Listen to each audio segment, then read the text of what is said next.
King of Israel, to know wisdom and instruction, to perceive the words of understanding, to receive the instruction of wisdom, justice, judgment, and equity, to give prudence to the simple, to the young man knowledge and discretion. A wise man will hear and increase learning, and a man of understanding will attain wise counsel, to understand a proverb and an enigma, the words of the wise and their riddles. The fear of the Lord is the beginning of knowledge, but fools despise wisdom and instruction. My son, hear the instruction of your father, and do not forsake the law of your mother, for they will be a graceful ornament on your head, and chains about your neck. My son, if sinners entice you, do not consent. If they say, "Come with us, let us lie in wait to shed blood, let us lurk secretly for the innocent without cause, let us swallow them alive like Sheol, and whole like those who go down to the pit. We shall find all kinds of precious possessions. We shall fill our houses with spoil. Cast in your lot among us. Let us all have one purse. My son, do not walk in the way with them. Keep your foot from their path, for their feet run to evil, and they make haste to shed blood. Surely in vain the net is spread in the sight of any bird, but they lie in wait for their own blood. They lurk secretly for their own lives. So are the ways of everyone who is greedy for gain. It takes away the life of its owners. Wisdom calls aloud outside. She raises her voice in the open squares. She cries out in the chief concourses. At the openings of the gates in the city, she speaks her words. How long, you simple ones, will you love simplicity? For scorners delight in their scorning, and fools hate knowledge. Turn at my rebuke. Surely I will pour out my spirit on you. I will make my words known to you. Because I have called and you refused, I have stretched out my hand and no one regarded. Because you disdained all my counsel and would have none of my rebuke, I also will laugh at your calamity. I will mock when your terror comes like a storm, and your destruction comes like a whirlwind, when distress and anguish come upon you. Then they will call on me, but I will not answer. They will seek me diligently, but they will not find me, because they hated knowledge and did not choose the fear of the Lord. They would have none of my counsel, and despised my every rebuke. Therefore, they shall eat the fruit of their own way, and be filled to the full with their own fancies. For the turning away of the simple will slay them, and the complacency of fools will destroy them. But whoever listens to me will dwell safely, and will be secure without fear of evil. Proverbs chapter 2. My son, if you receive my words and treasure my commands within you, so that you incline your ear to wisdom and apply your heart to understanding. Yes, if you cry out for discernment and lift up your voice for understanding, if you seek her as silver and search for her as for hidden treasures, then you will understand the fear of the Lord and find the knowledge of God. For the Lord gives wisdom. From his mouth come knowledge and understanding. He stores up sound wisdom for the upright. He is a shield to those who walk uprightly.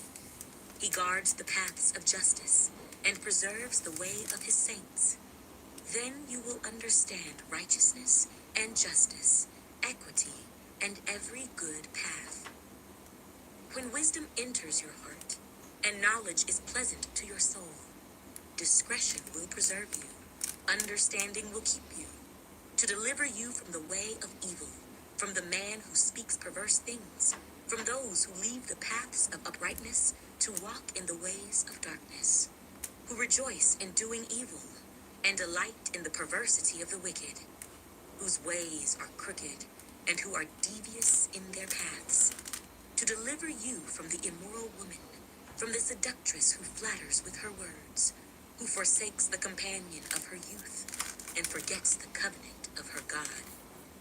For her house leads down to death, and her paths to the dead. None who go to her return, nor do they regain the paths of life. So you may walk in the way of goodness, and keep to the paths of righteousness. For the upright will dwell in the land, and the blameless will remain in it. But the wicked will be cut off from the earth, and the unfaithful will be uprooted from it. Proverbs, chapter 3. My son, do not forget my law, but let your heart keep my commands.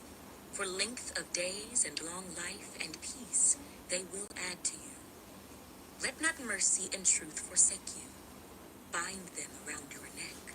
Write them on the tablet of your heart, and so find favor and high esteem in the sight of God and man. Trust in the Lord with all your heart, and lean not on your own understanding. In all your ways acknowledge him, and he shall direct your paths. Do not be wise in your own eyes. Fear the Lord, and depart from evil. It will be health to your flesh, and strength to your bones.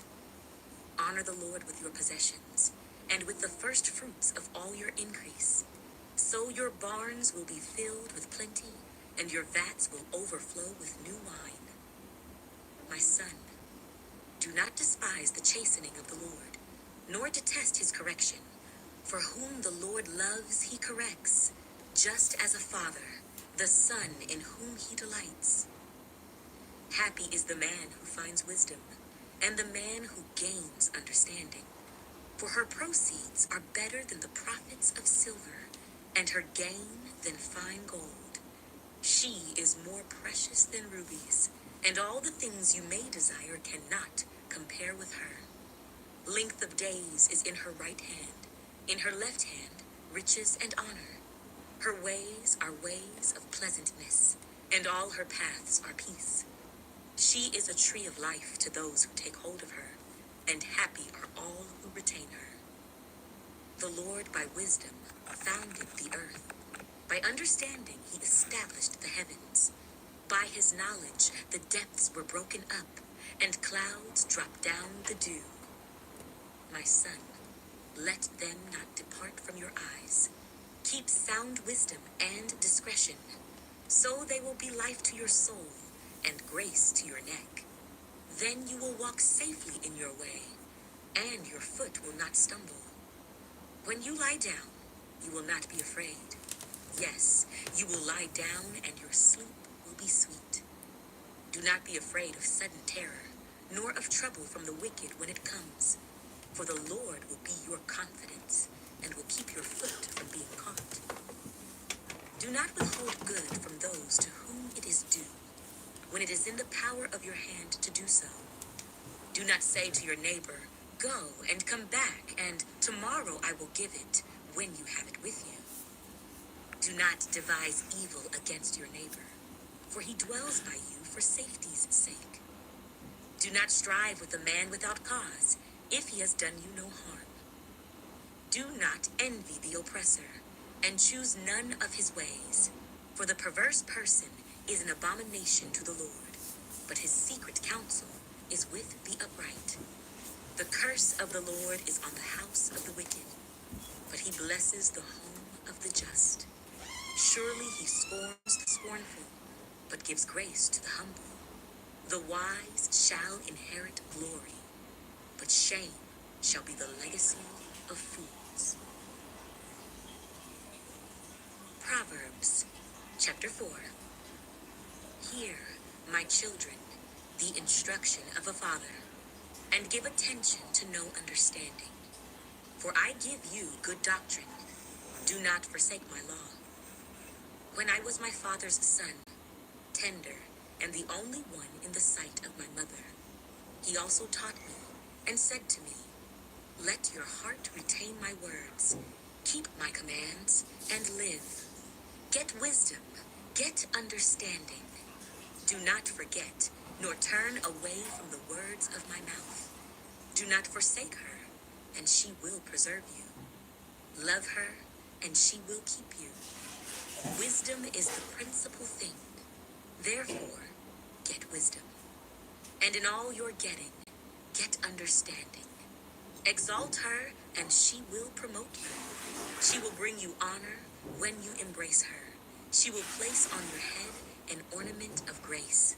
A crown of glory she will deliver to you. Hear, my son, and receive my sayings, and the years of your life will be many. I have taught you in the way of wisdom. I have led you in right paths. When you walk, your steps will not be hindered, and when you run, you will not stumble. Take firm hold of instruction. Do not let go. Keep her, for she is your life. Do not enter the path of the wicked, and do not walk in the way of evil. Avoid it. Do not travel on it. Turn away from it and pass on, for they do not sleep unless they have done evil, and their sleep is taken away unless they make someone fall. For they eat the bread of wickedness and drink the wine of violence. But the path of the just is like the shining sun, that shines ever brighter unto the perfect day. The way of the wicked is like darkness. They do not know what makes them stumble. My son, give attention to my words. Incline your ear to my sayings. Do not let them depart from your eyes. Keep them in the midst of your heart, for they are life to those who find them, and health to all their flesh. Keep your heart with all diligence, for out of it spring the issues of life. Put away from you a deceitful mouth, and put perverse lips far from you. Let your eyes look straight ahead, and your eyelids look right before you. Ponder the path of your feet, and let all your ways be established. Do not turn to the right or the left. Remove your foot from evil. Proverbs, chapter 5. My son, pay attention to my wisdom. Lend your ear to my understanding, that you may preserve discretion, and your lips may keep knowledge. For the lips of an immoral woman drip honey, and her mouth is smoother than oil. But in the end, she is bitter as wormwood, sharp as a two-edged sword. Her feet go down to death. Her steps lay hold of hell. Lest you ponder her path of life. Her ways are unstable. You do not know them.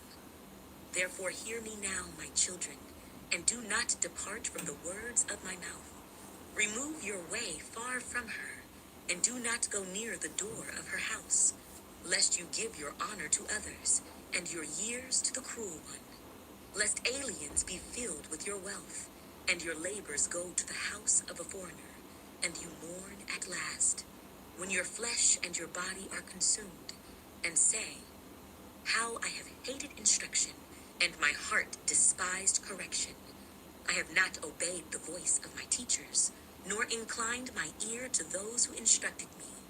I was on the verge of total ruin, in the midst of the assembly and congregation.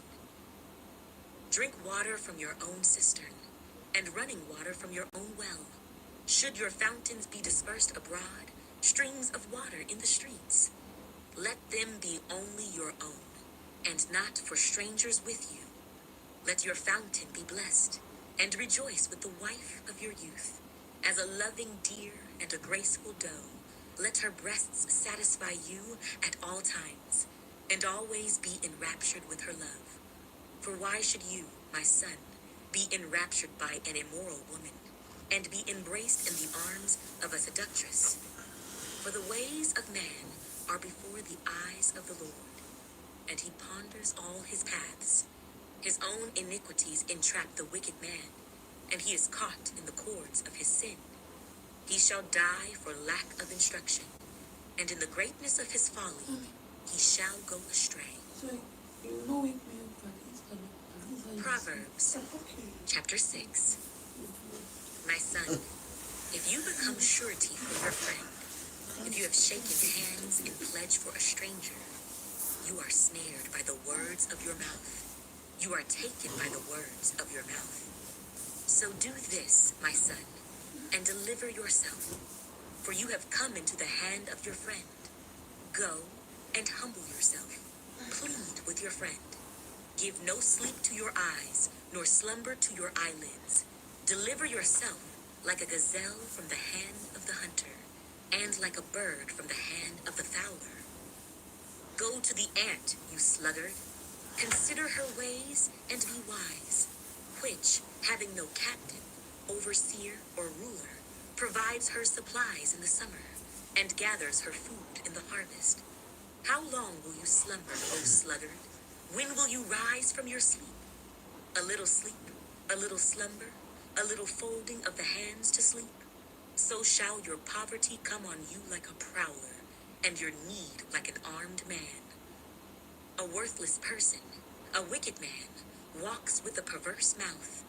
He winks with his eyes, he shuffles his feet, he points with his fingers. Perversity is in his heart. He devises evil continually. He sows discord. Therefore his calamity shall come suddenly. Suddenly he shall be broken without remedy. These 6 things the Lord hates. Yes, 7 are an abomination to him.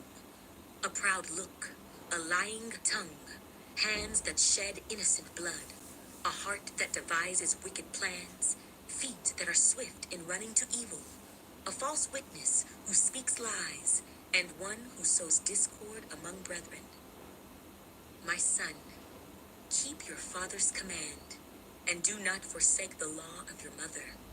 Bind them continually upon your heart. Tie them around your neck. When you roam, they will lead you. When you sleep, they will keep you. And when you awake, they will speak with you. For the commandment is a lamp, and the law a light.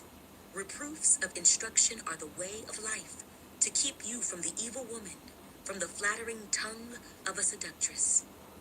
Do not lust after her beauty in your heart, nor let her allure you with her eyelids. For by means of a harlot, a man is reduced to a crust of bread, and an adulteress will prey upon his precious life. Can a man take fire to his bosom, and his clothes not be burned? Can one walk on hot coals, and his feet not be seared? So is he who goes in to his neighbor's wife. Whoever touches her shall not be innocent.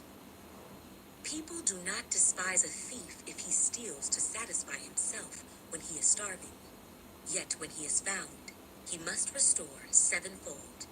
He may have to give up all the substance of his house. Whoever commits adultery with a woman lacks understanding. He who does so destroys his own soul. Wounds and dishonor he will get, and his reproach will not be wiped away. For jealousy is a husband's fury. Therefore, he will not spare in the day of vengeance. He will accept no recompense, nor will he be appeased though you give many gifts. Proverbs, chapter 7. My son, keep my words, and treasure my commands within you. Keep my commands and live, and my law as the apple of your eye. Bind them on your fingers, write them on the tablet of your heart.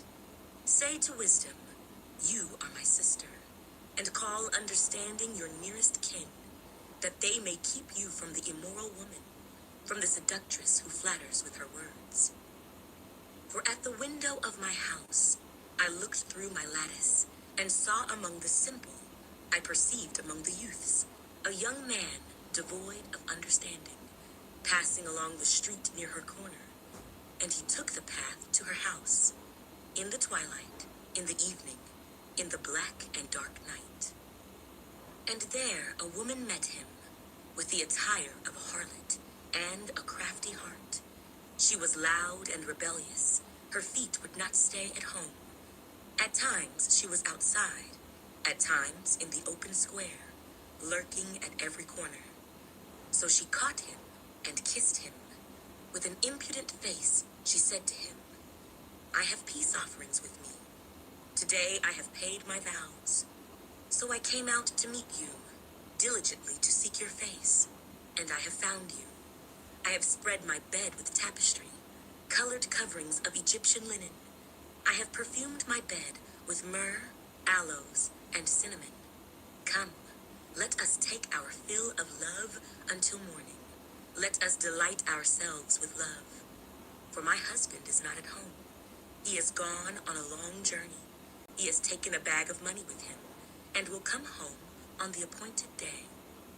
With her enticing speech, she caused him to yield. With her flattering lips, she seduced him. Immediately he went after her, as an ox goes to the slaughter, or as a fool to the correction of the stalks, till an arrow struck his liver.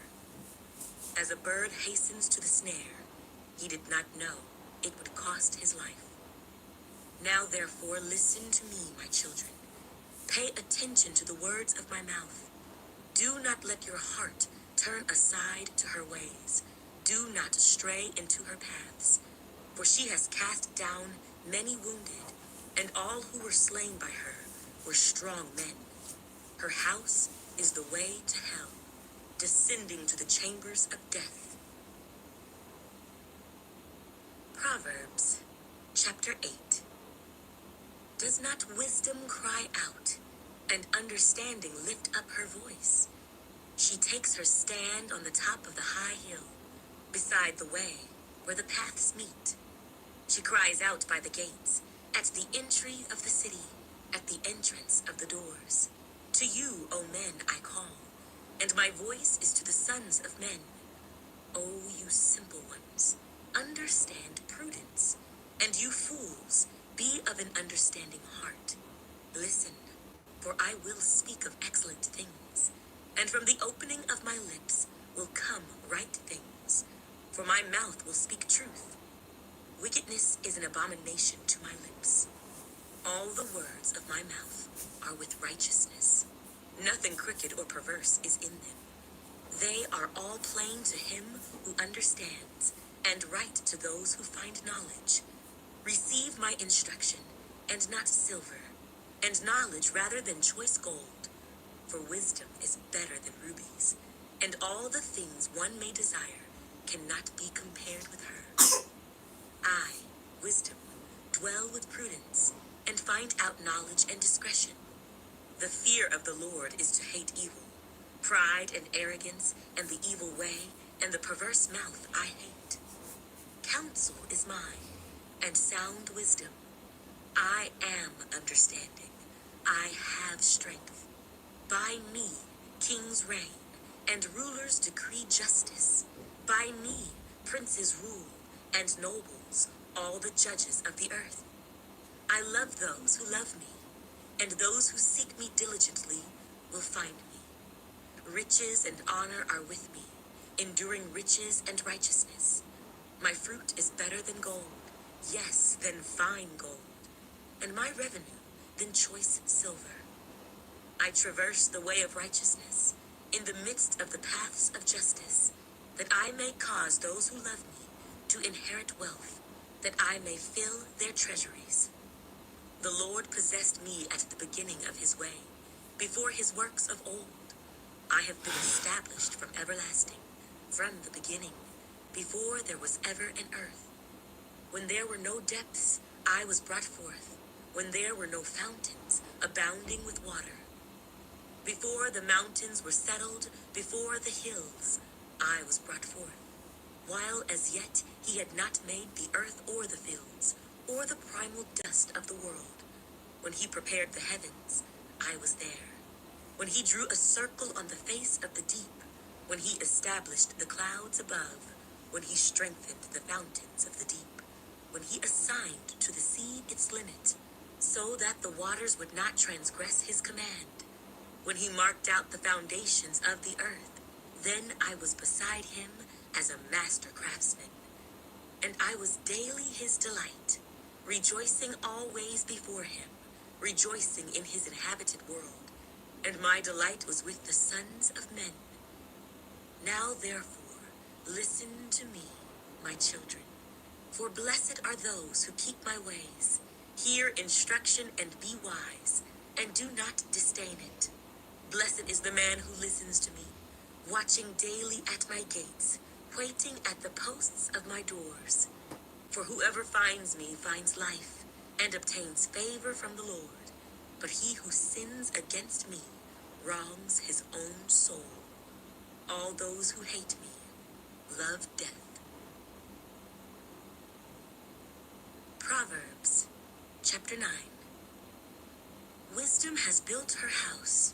She has hewn out her 7 pillars. She has slaughtered her meat. She has mixed her wine. She has also furnished her table. She has sent out her maidens. She cries out from the highest places of the city.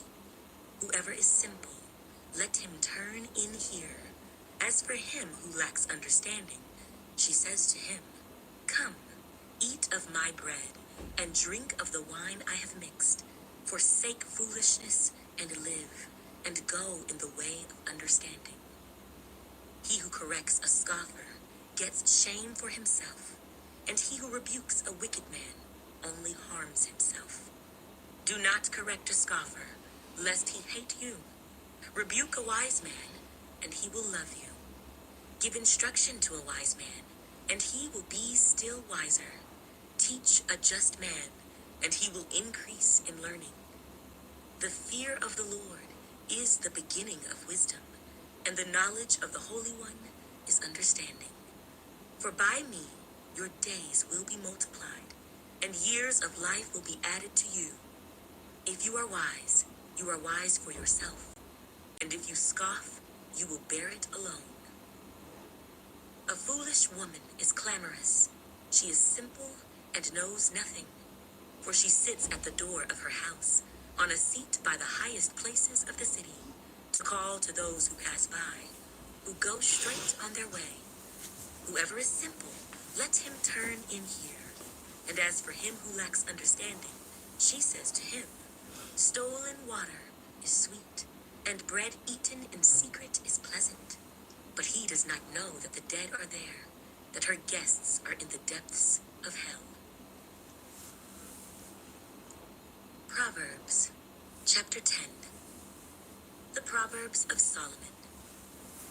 A wise son makes a glad father, but a foolish son is the grief of his mother. Treasures of wickedness profit nothing, but righteousness delivers from death. The Lord will not allow the righteous soul to famish, but he casts away the desire of the wicked. He who has a slack hand becomes poor, but the hand of the diligent makes rich. He who gathers in summer is a wise son. He who sleeps in harvest is a son who causes shame. Blessings are on the head of the righteous, but violence covers the mouth of the wicked. The memory of the righteous is blessed, but the name of the wicked will rot. The wise in heart will receive commands, but a prating fool will fall. He who walks with integrity walks securely, but he who perverts his ways will become known. He who winks with the eye causes trouble, but a prating fool will fall. The mouth of the righteous is a well of life, but violence covers the mouth of the wicked. Hatred stirs up strife, but love covers all sins.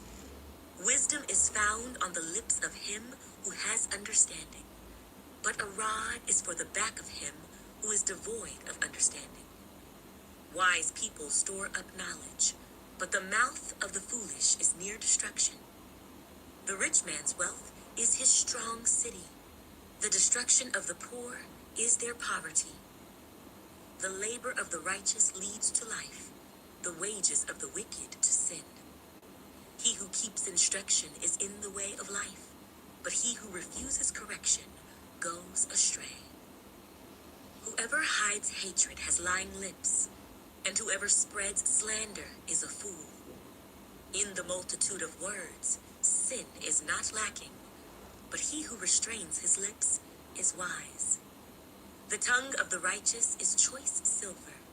The heart of the wicked is worth little. The lips of the righteous feed many, but fools die for lack of wisdom. The blessing of the Lord makes one rich, and he adds no sorrow with it. To do evil is like sport to a fool, but a man of understanding has wisdom. The fear of the wicked will come upon him, and the desire of the righteous will be granted. When the whirlwind passes by, the wicked is no more, but the righteous has an everlasting foundation. As vinegar to the teeth and smoke to the eyes, so is the lazy man to those who see him. The fear of the Lord prolongs days, but the years of the wicked will be shortened. The hope of the righteous will be gladness, but the expectation of the wicked will perish. The way of the Lord is strength for the upright, but destruction will come to the workers of iniquity. The righteous will never be removed, but the wicked will not inhabit the earth. The mouth of the righteous brings forth wisdom, but the perverse tongue will be cut out. The lips of the righteous know what is acceptable, but the mouth of the wicked what is perverse. Proverbs chapter 11. Dishonest scales are an abomination to the Lord, but a just weight is his delight. When pride comes, then comes shame, but with the humble is wisdom. The integrity of the upright will guide them, but the perversity of the unfaithful will destroy them. Riches do not profit in the day of wrath, but righteousness delivers from death. The righteousness of the blameless will direct his way aright, but the wicked will fall by his own wickedness. The righteousness of the upright will deliver them, but the unfaithful will be caught by their lust. When a wicked man dies, his expectation will perish, and the hope of the unjust perishes. The righteous is delivered from trouble, and it comes to the wicked instead. The hypocrite with his mouth destroys his neighbor, but through knowledge the righteous will be delivered. When it goes well with the righteous, the city rejoices, and when the wicked perish, there is jubilation. By the blessing of the upright, the city is exalted, but it is overthrown by the mouth of the wicked. He who is devoid of wisdom despises his neighbor, but a man of understanding holds his peace. A talebearer reveals secrets, but he who is of a faithful spirit conceals a matter. Where there is no counsel, the people fall, but in the multitude of counselors there is safety. He who is surety for a stranger will suffer, but one who hates being surety is secure. A gracious woman retains honor, but ruthless men retain riches. The merciful man does good for his own soul, but he who is cruel troubles his own flesh. The wicked man does deceptive work, but he who sows righteousness will have a sure reward. As righteousness leads to life, so he who pursues evil pursues it to his own death. Those who are of a perverse heart are an abomination to the Lord, but the blameless in their ways are his delight. Though they join forces, the wicked will not go unpunished, but the posterity of the righteous will be delivered. As a ring of gold in a swine's snout, so is a lovely woman who lacks discretion. The desire of the righteous is only good, but the expectation of the wicked is wrath. There is one who scatters, yet increases more, and there is one who withholds more than is right, but it leads to poverty. The generous soul will be made rich, and he who waters will also be watered himself. The people will curse him who withholds grain, but blessing will be on the head of him who sells it. He who earnestly seeks good finds favor, but trouble will come to him who seeks evil. He who trusts in his riches will fall, but the righteous will flourish like foliage.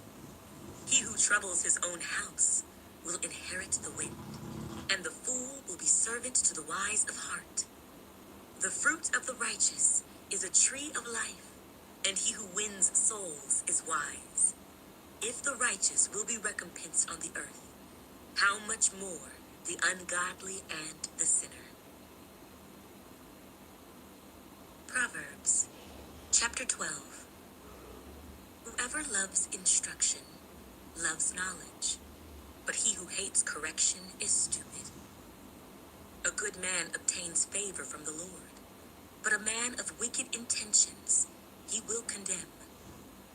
A man is not established by wickedness, but the root of the righteous cannot be moved. An excellent wife is the crown of her husband, but she who causes shame is like rottenness in his bones. The thoughts of the righteous are right, but the counsels of the wicked are deceitful.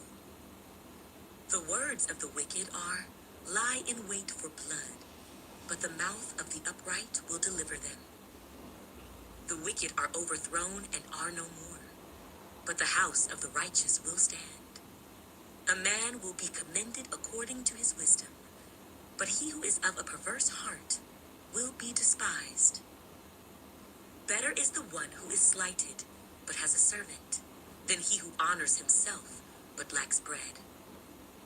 A righteous man regards the life of his animal, but the tender mercies of the wicked are cruel. He who tills his land will be satisfied with bread, but he who follows frivolity is devoid of understanding. The wicked covet the catch of evil men, but the root of the righteous yields fruit. The wicked is ensnared by the transgression of his lips, but the righteous will come through trouble. A man will be satisfied with good by the fruit of his mouth, and the recompense of a man's hands will be rendered to him. The way of a fool is right in his own eyes, but he who heeds counsel is wise. A fool's wrath is known at once, but a prudent man covers shame. He who speaks truth declares righteousness, but a false witness, deceit. There is one who speaks like the piercings of a sword, but the tongue of the wise promotes health. The truthful lip shall be established forever, but a lying tongue is but for a moment. Deceit is in the heart of those who devise evil, but counselors of peace have joy. No grave trouble will overtake the righteous, but the wicked shall be filled with evil. Lying lips are an abomination to the Lord, but those who deal truthfully are his delight. A prudent man conceals knowledge, but the heart of fools proclaims foolishness. The hand of the diligent will rule, but the lazy man will be put to forced labor. Anxiety in the heart of man causes depression, but a good word makes it glad. The righteous should choose his friends carefully, for the way of the wicked leads them astray. The lazy man does not roast what he took in hunting, but diligence is man's precious possession. In the way of righteousness is life, and in its pathway there is no death. Proverbs, chapter 13. A wise son heeds his father's instruction, but a scoffer does not listen to rebuke. A man shall eat well by the fruit of his mouth, but the soul of the unfaithful feeds on violence. He who guards his mouth preserves his life, but he who opens wide his lips shall have destruction. The soul of a lazy man desires and has nothing, but the soul of the diligent shall be made rich. A righteous man hates lying, but a wicked man is loathsome and comes to shame.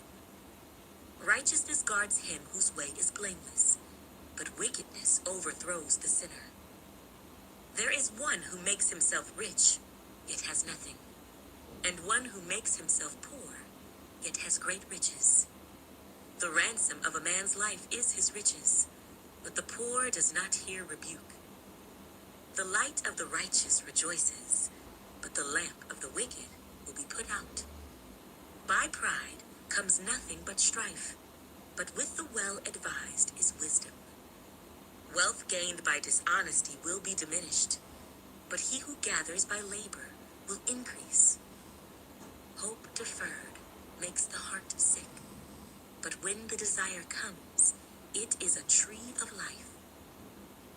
He who despises the word will be destroyed, but he who fears the commandment will be rewarded. The law of the wise is a fountain of life, to turn one away from the snares of death. Good understanding gains favor, but the way of the unfaithful is hard. Every prudent man acts with knowledge, but a fool lays open his folly.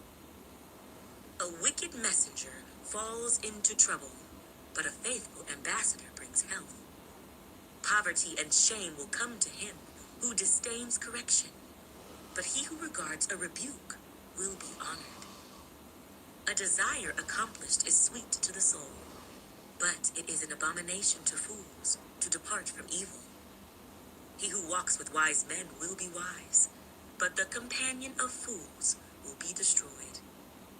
Evil pursues sinners, but to the righteous good shall be repaid.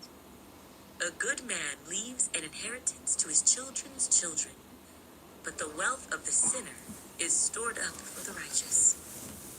Much food is in the fallow ground of the poor, and for lack of justice there is waste. He who spares his rod hates his son, but he who loves him disciplines him promptly. The righteous eats to the satisfying of his soul, but the stomach of the wicked shall be in want. Proverbs, chapter 14.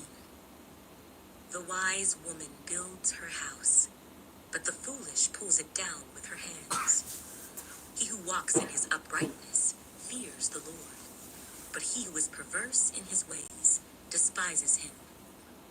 In the mouth of a fool is a rod of pride, but the lips of the wise will preserve them. Where no oxen are, the trough is clean, but much increase comes by the strength of an ox. A faithful witness does not lie, but a false witness will utter lies. A scoffer seeks wisdom and does not find it, but knowledge is easy to him who understands. Go from the presence of a foolish man, when you do not perceive in him the lips of knowledge. The wisdom of the prudent is to understand his way, but the folly of fools is deceit. Fools mock at sin, but among the upright there is favor. The heart knows its own bitterness, and a stranger does not share its joy. The house of the wicked will be overthrown, but the tent of the upright will flourish. There is a way that seems right to a man, but its end is the way of death. Even in laughter, the heart may sorrow, and the end of mirth may be grief. The backslider in heart will be filled with his own ways, but a good man will be satisfied from above. The simple believes every word, but the prudent considers well his steps.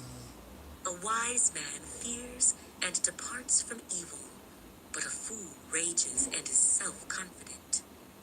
A quick-tempered man acts foolishly, and a man of wicked intentions is hated. The simple inherit folly, but the prudent are crowned with knowledge.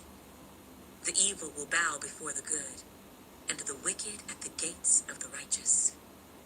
The poor man is hated, even by his own neighbor, but the rich has many friends. He who despises his neighbor sins, but he who has mercy on the poor, happy is he. Do they not go astray who devise evil? But mercy and truth belong to those who devise good. In all labor there is profit, but idle chatter leads only to poverty. The crown of the wise is their riches, but the foolishness of fools is folly. A true witness delivers souls, but a deceitful witness speaks lies. In the fear of the Lord there is strong confidence, and his children will have a place of refuge. The fear of the Lord is a fountain of life, to turn one away from the snares of death. In a multitude of people is a king's honor, but in the lack of people is the downfall of a prince. He who is slow to wrath has great understanding, but he who is impulsive exalts folly. A sound heart is life to the body, but envy is rottenness to the bones. He who oppresses the poor reproaches his maker, but he who honors him has mercy on the needy. The wicked is banished in his wickedness, but the righteous has a refuge in his death. Wisdom rests in the heart of him who has understanding, but what is in the heart of fools is made known. Righteousness exalts a nation, but sin is a reproach to any people. The king's favor is toward a wise servant, but his wrath is against him who causes shame. Proverbs chapter 15. A soft answer turns away wrath, but a harsh word stirs up anger. The tongue of the wise uses knowledge rightly, but the mouth of fools pours forth foolishness. The eyes of the Lord are in every place, keeping watch on the evil and the good. A wholesome tongue is a tree of life, but perverseness in it breaks the spirit. A fool despises his father's instruction, but he who receives correction is prudent. In the house of the righteous there is much treasure, but in the revenue of the wicked is trouble. The lips of the wise disperse knowledge, but the heart of the fool does not do so. The sacrifice of the wicked is an abomination to the Lord, but the prayer of the upright is his delight. The way of the wicked is an abomination to the Lord, but he loves him who follows righteousness. Harsh discipline is for him who forsakes the way, and he who hates correction will die. Hell and destruction are before the Lord, so how much more the hearts of the sons of men? A scoffer does not love one who corrects him, nor will he go to the wise. A merry heart makes a cheerful countenance, but by sorrow of the heart, the spirit is broken. The heart of him who has understanding seeks knowledge, but the mouth of fools feeds on foolishness. All the days of the afflicted are evil, but he who is of a merry heart has a continual feast. Better is a little with the fear of the Lord than great treasure with trouble. Better is a dinner of herbs where love is than a fatted calf with hatred. A wrathful man stirs up strife, but he who is slow to anger allays contention. The way of the lazy man is like a hedge of thorns, but the way of the upright is a highway. A wise son makes a father glad, but a foolish man despises his mother. Folly is joy to him who is destitute of discernment, but a man of understanding walks uprightly. Without counsel, plans go awry, but in the multitude of counselors they are established. A man has joy by the answer of his mouth, and a word spoken in due season, how good it is. The way of life winds upward for the wise, that he may turn away from hell below. The Lord will destroy the house of the proud, but he will establish the boundary of the widow. The thoughts of the wicked are an abomination to the Lord, but the words of the pure are pleasant. He who is greedy for gain troubles his own house, but he who hates bribes will live. The heart of the righteous studies how to answer, but the mouth of the wicked pours forth evil. The Lord is far from the wicked, but he hears the prayer of the righteous. The light of the eyes rejoices the heart, and a good report makes the bones healthy. The ear that hears the rebukes of life will abide among the wise. He who disdains instruction despises his own soul, but he who heeds rebuke gets understanding. The fear of the Lord is the instruction of wisdom, and before honor is humility. Proverbs chapter 16.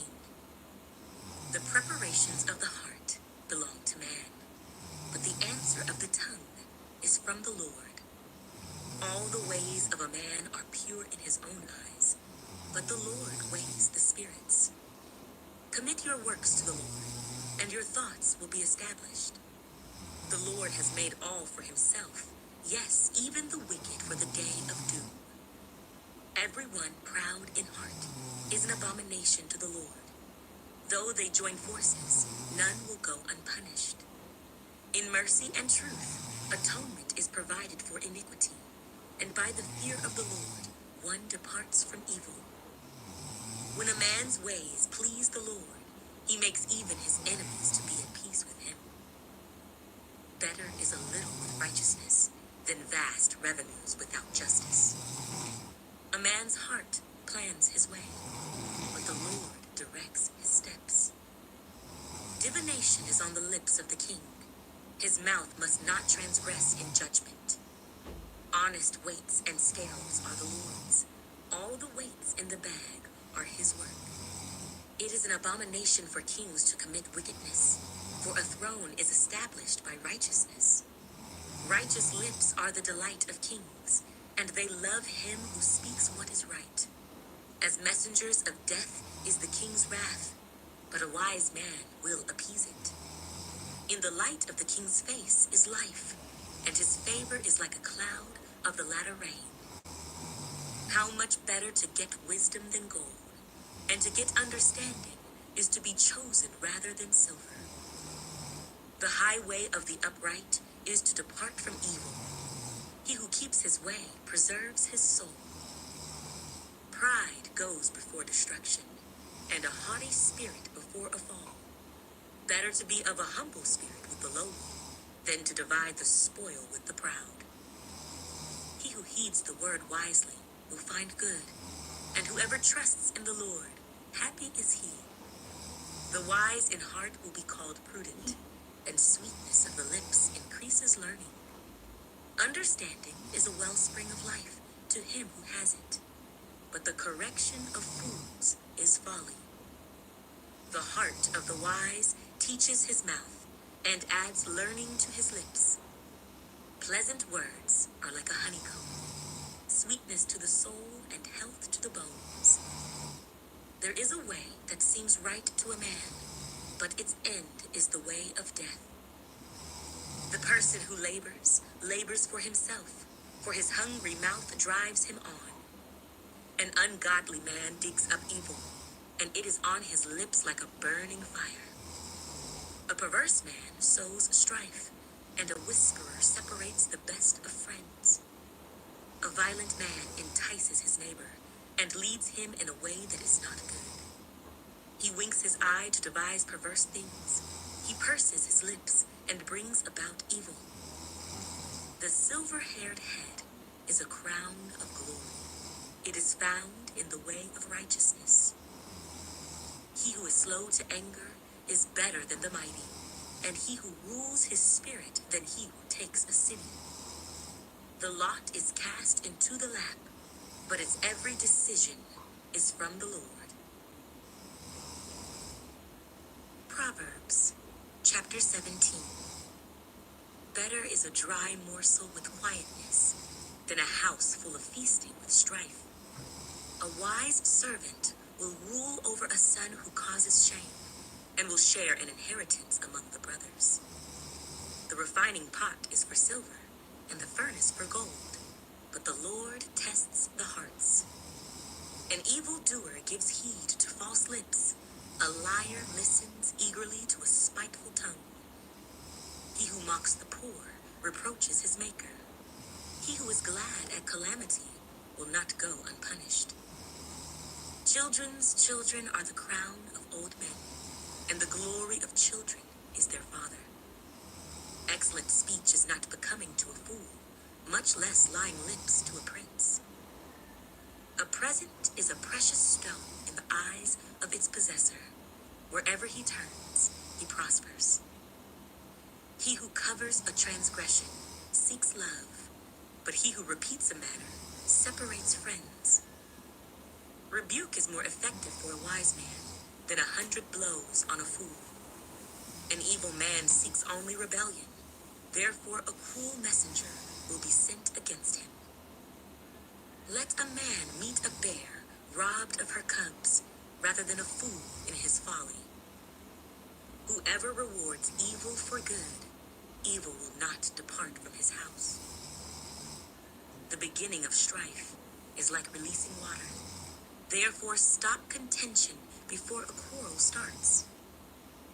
He who justifies the wicked and he who condemns the just, both of them alike are an abomination to the Lord. Why is there in the hand of a fool the purchase price of wisdom, since he has no heart for it? A friend loves at all times, and a brother is born for adversity.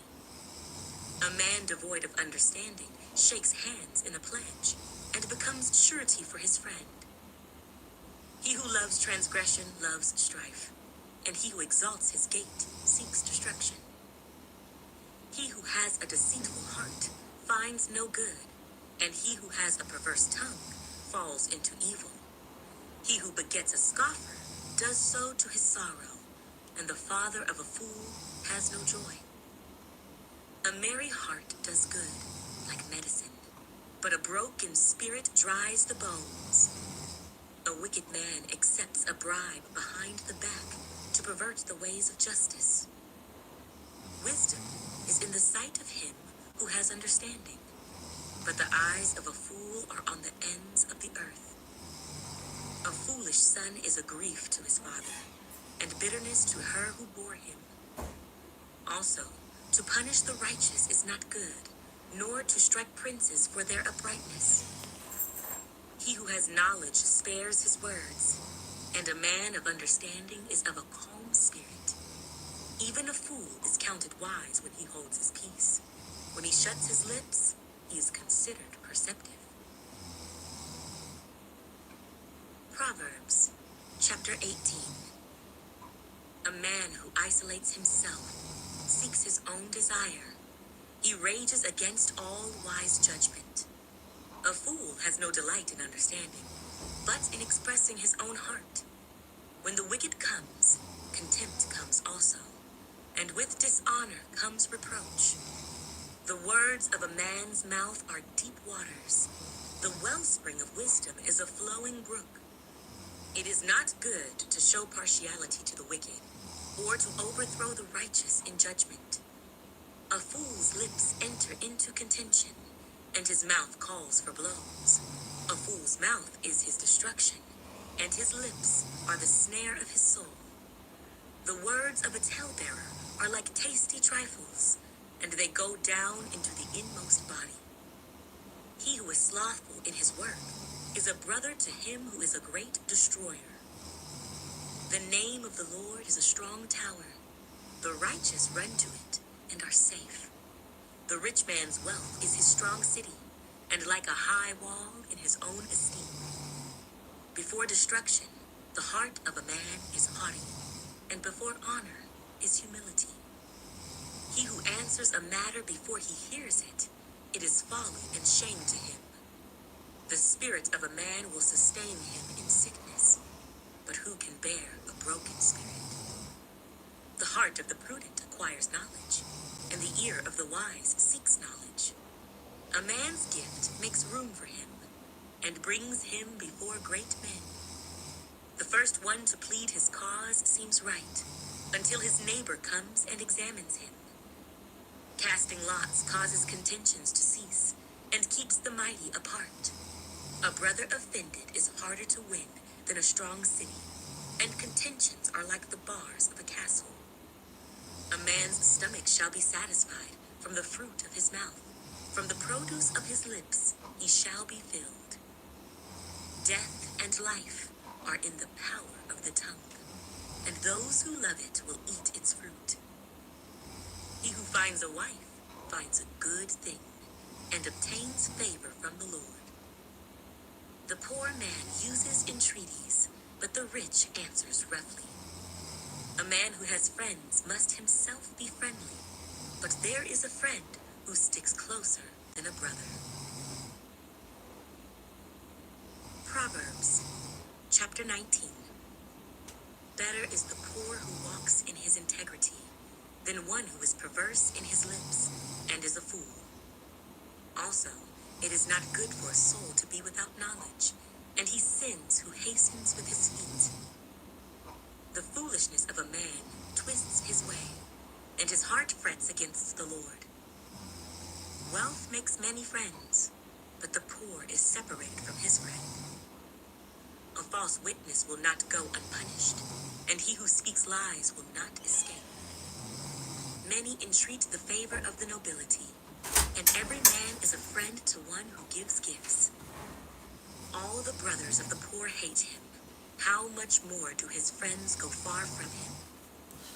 He may pursue them with words, yet they abandon him. He who gets wisdom loves his own soul. He who keeps understanding will find good. A false witness will not go unpunished, and he who speaks lies shall perish. Luxury is not fitting for a fool, much less for a servant to rule over princes. The discretion of a man makes him slow to anger, and his glory is to overlook a transgression. The king's wrath is like the roaring of a lion, but his favor is like dew on the grass. A foolish son is the ruin of his father, and the contentions of a wife are a continual dripping. Houses and riches are an inheritance from fathers, but a prudent wife is from the Lord. Laziness casts one into a deep sleep, and an idle person will suffer hunger. He who keeps the commandment keeps his soul, but he who is careless of his ways will die. He who has pity on the poor lends to the Lord, and he will pay back what he has given. Chasten your son while there is hope, and do not set your heart on his destruction. A man of great wrath will suffer punishment, for if you rescue him, you will have to do it again. Listen to counsel and receive instruction, that you may be wise in your latter days. There are many plans in a man's heart. Nevertheless, the Lord's counsel, that will stand. What is desired in a man is kindness, and a poor man is better than a liar. The fear of the Lord leads to life, and he who has it will abide in satisfaction. He will not be visited with evil. A lazy man buries his hand in the bowl, and will not so much as bring it to his mouth again. Strike a scoffer, and the simple will become wary. Rebuke one who has understanding, and he will discern knowledge. He who mistreats his father and chases away his mother is a son who causes shame and brings reproach.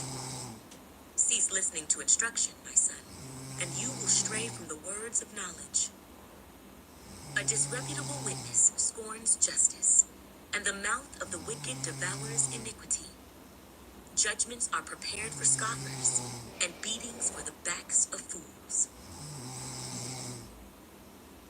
Proverbs, chapter 20. Wine is a mocker, strong drink is a brawler, and whoever is led astray by it is not wise. The wrath of the king is like the roaring of a lion. Whoever provokes him to anger sins against his own life. It is honorable for a man to stop striving, since any fool can start a war. The lazy man will not plow because of winter. He will beg during harvest and have nothing. Counsel in the heart of man is like deep water, but a man of understanding will draw it out. Most men will proclaim each his own goodness, but who can find a faithful man? The righteous man walks in his integrity. His children are blessed after him. A king who sits on the throne of judgment scatters all evil with his eyes. Who can say, I have made my heart clean, I am pure from my sin? Diverse weights and diverse measures, they are both alike, an abomination to the Lord. Even a child is known by his deeds, whether what he does is pure and right. The hearing ear and the seeing eye, the Lord has made them both. Do not love sleep, lest you come to poverty. Open your eyes, and you will be satisfied with bread. It is good for nothing, cries the buyer, but when he has gone his way, then he boasts. There is gold and a multitude of rubies, but the lips of knowledge are a precious jewel. Take the garment of one who is surety for a stranger, and hold it as a pledge when it is for a seductress. Bread gained by deceit is sweet to a man, but afterward his mouth will be filled with gravel. Plans are established by counsel, by wise counsel wage war. He who goes about as a talebearer reveals secrets. Therefore, do not associate with one who flatters with his lips. Whoever curses his father or his mother, his lamp will be put out in deep darkness. An inheritance gained hastily at the beginning will not be blessed at the end. Do not say, I will recompense evil. Wait for the Lord, and he will save you. Diverse weights are an abomination to the Lord, and dishonest scales are not good. A man's steps are of the Lord. How then can a man understand his own way? It is a snare for a man to devote rashly something as holy, and afterward to reconsider his vows.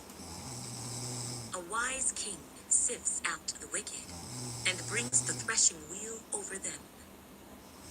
The spirit of a man is the lamp of the Lord, searching all the inner depths of his heart.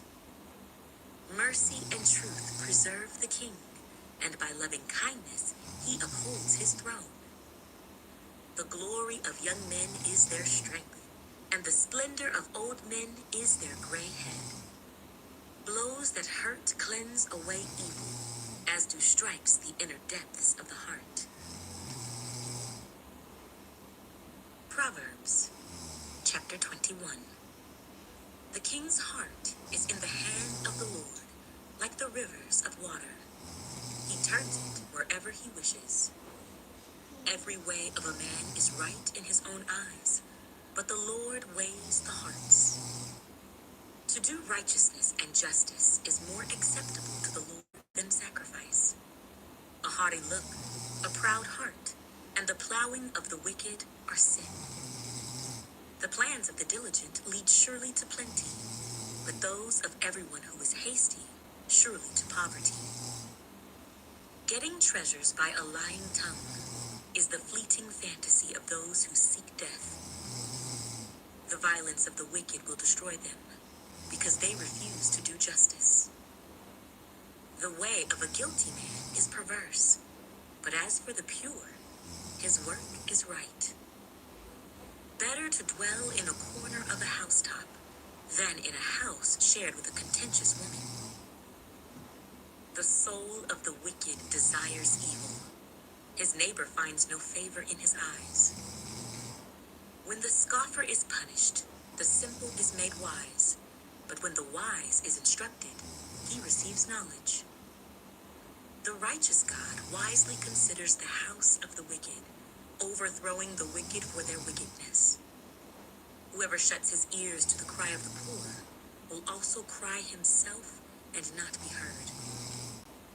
A gift in secret pacifies anger, and a bribe behind the back, strong wrath. It is a joy for the just to do justice, but destruction will come to the workers of iniquity. A man who wanders from the way of understanding will rest in the assembly of the dead. He who loves pleasure be a poor man. He who loves wine and oil will not be rich. The wicked shall be a ransom for the righteous, and the unfaithful for the upright. Better to dwell in the wilderness than with a contentious and angry woman. There is desirable treasure and oil in the dwelling of the wise, but a foolish man squanders it. He who follows righteousness and mercy finds life, righteousness, and honor. A wise man scales the city of the mighty and brings down the trusted stronghold. Whoever guards his mouth and tongue keeps his soul from troubles. A proud and haughty man, scoffer is his name. He acts with arrogant pride. The desire of the lazy man kills him, for his hands refuse to labor. He covets greedily all day long, but the righteous gives and does not spare. The sacrifice of the wicked is an abomination. How much more when he brings it with wicked intent? A false witness shall perish, but the man who hears him will speak endlessly. A wicked man hardens his face, but as for the upright, he establishes his way. There is no wisdom or understanding or counsel against the Lord. The horse is prepared for the day of battle, but deliverance is of the Lord. Proverbs chapter 22. A good name is to be chosen rather than great riches, loving favor rather than silver and gold. The rich and the poor have this in common: the Lord is the maker of them all. A prudent man foresees evil and hides himself, but the simple pass on and are punished. By humility and the fear of the Lord are riches and honor and life. Thorns and snares are in the way of the perverse. He who guards his soul will be far from them. Train up a child in the way he should go, and when he is old, he will not depart from it. The rich rules over the poor, and the borrower is servant to the lender. He who sows iniquity will reap sorrow, and the rod of his anger will fail. He who has a generous eye will be blessed, for he gives of his bread to the poor. Cast out the scoffer, and contention will leave. Yes, strife and reproach will cease. He who loves purity of heart and has grace on his lips, the king will be his friend. The eyes of the Lord preserve knowledge, but he overthrows the words of the faithless. The lazy man says, "There is a lion outside. I shall be slain in the streets." The mouth of an immoral woman is a deep pit. He who is abhorred by the Lord will fall there. Foolishness is bound up in the heart of a child. The rod of correction will drive it far from him. He who oppresses the poor to increase his riches, and he who gives to the rich will surely come to poverty. Incline your ear and hear the words of the wise, and apply your heart to my knowledge, for it is a pleasant thing if you keep them within you. Let them all be fixed upon your lips, so that your trust may be in them. I have instructed you today, even you. Have I not written to you excellent things of counsels and knowledge, that I may make you certain of the words of truth, that you may answer words of truth to those who send to you? Do not rob the poor because he is poor, nor oppress the afflicted at the gate. For the Lord will plead their cause, and plunder the soul of those who plunder them. Make no friendship with an angry man, and with a furious man do not go, lest you learn his ways, and set a snare for your soul. Do not be one of those who shakes hands in a pledge, one of those who is surety for debts. If you have nothing with which to pay, why should he take away your bed from under you?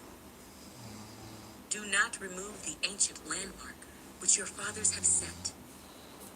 Do you see a man who excels in his work? He will stand before kings. He will not stand before unknown men. Proverbs, chapter 23. When you sit down to eat with a ruler, consider carefully what is before you, and put a knife to your throat if you are a man given to appetite. Do not desire his delicacies, for they are deceptive food. Do not overwork to be rich. Because of your own understanding, cease. Will you set your eyes on that which is not? For riches certainly make themselves wings.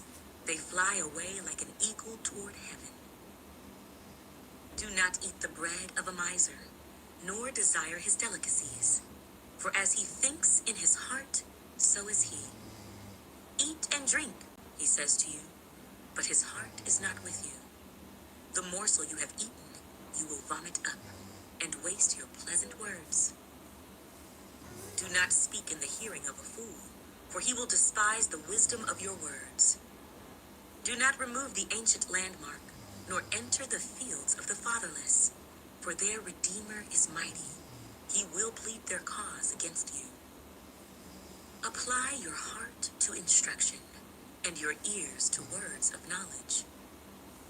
Do not withhold correction from a child, for if you beat him with a rod, he will not die. You shall beat him with a rod, and deliver his soul from hell. My son, if your heart is wise, my heart will rejoice. Indeed, I myself. Yes, my inmost being will rejoice when your lips speak right things. Do not let your heart envy sinners, but be zealous for the fear of the Lord all the day. For surely there is a hereafter, and your hope will not be cut off. Hear, my son, and be wise, and guide your heart in the way. Do not mix with wine-bibbers, or with gluttonous eaters of meat, for the drunkard and the glutton will come to poverty, and drowsiness will clothe a man with rags. Listen to your father who begot you, and do not despise your mother when she is old. Buy the truth, and do not sell it. Also, wisdom and instruction and understanding. The father of the righteous will greatly rejoice, and he who begets a wise child will delight in him. Let your father and your mother be glad, and let her who bore you rejoice. My son, give me your heart, and let your eyes observe my ways. For a harlot is a deep pit, and a seductress is a narrow well. She also lies in wait as for a victim, and increases the unfaithful among men. Who has woe? Who has sorrow? Who has contentions? Who has complaints? Who has wounds without cause? Who has redness of eyes? Those who linger long at the wine, those who go in search of mixed wine. Do not look on the wine when it is red, when it sparkles in the cup, when it swirls around smoothly. At the last it bites like a serpent and stings like a viper. Your eyes will see strange things, and your heart will utter perverse things. Yes, you will be like one who lies down in the midst of the sea, or like one who lies at the top of the mast, saying, They have struck me, but I was not hurt. They have beaten me, but I did not feel it. When shall I awake, that I may seek another drink? Proverbs, chapter 24. Do not be envious of evil men, nor desire to be with them, for their heart devises violence, and their lips talk troublemaking.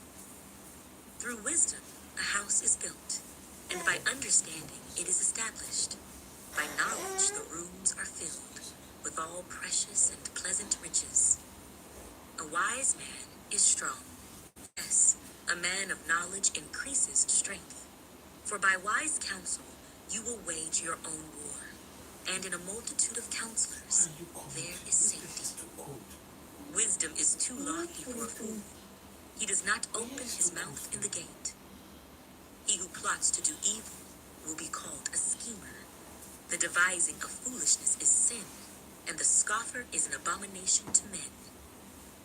If you faint in the day of adversity, your strength is small.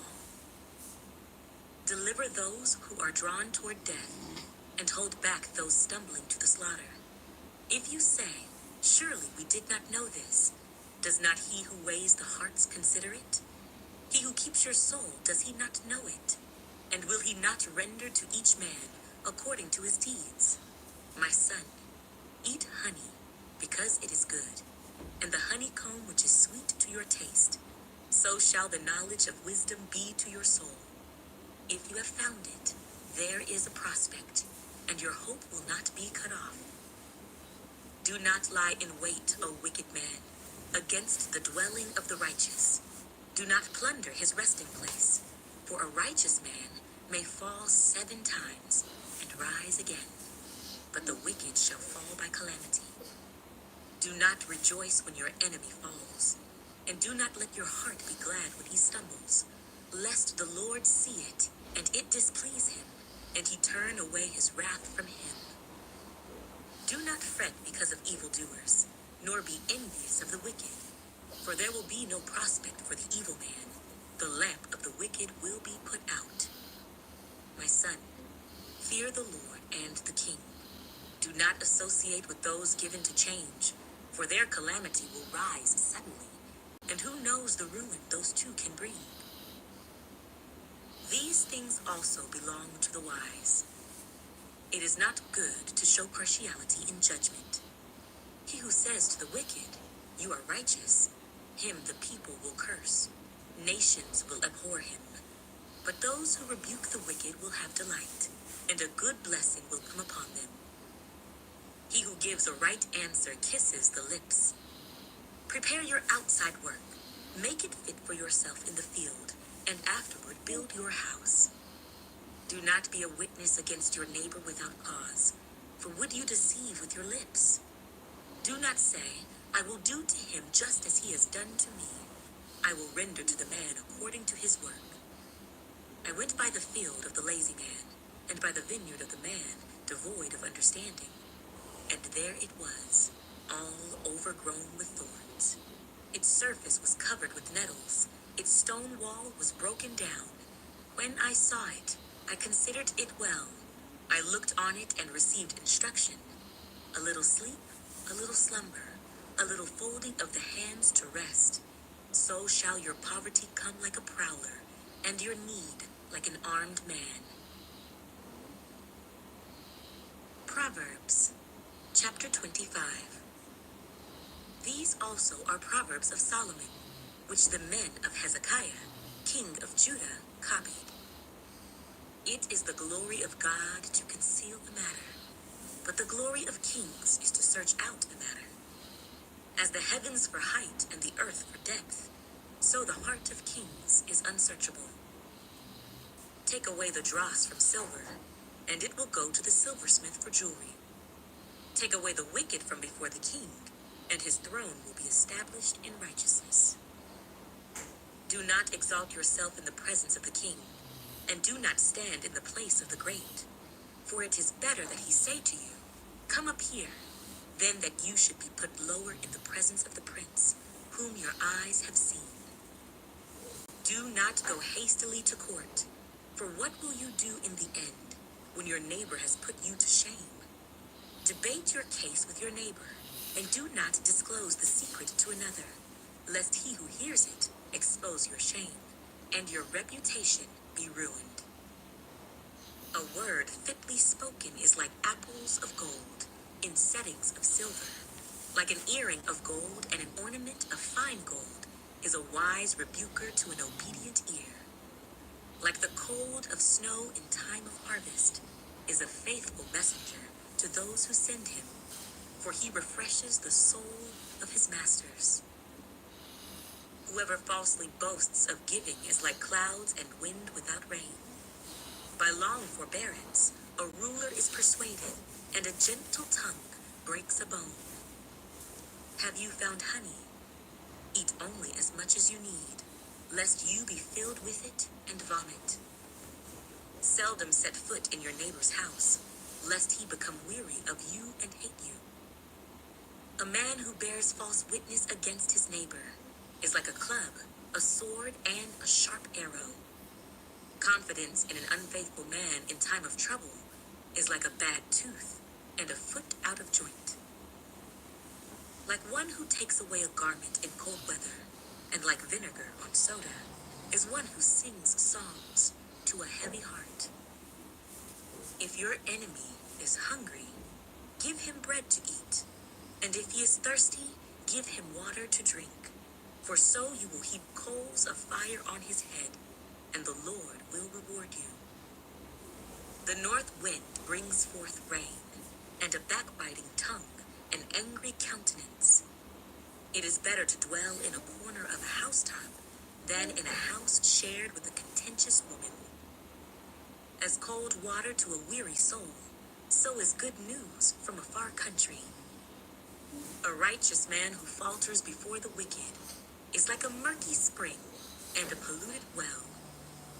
It is not good to eat much honey, so to seek one's own glory is not glory.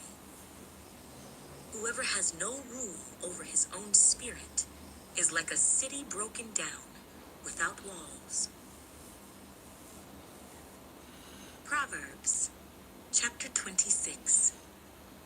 As snow in summer and rain in harvest, so honor is not fitting for a fool. Like a flitting sparrow, like a flying swallow, so a curse without cause shall not alight. A whip for the horse, a bridle for the donkey, and a rod for the fool's back. Do not answer a fool according to his folly, lest you also be like him.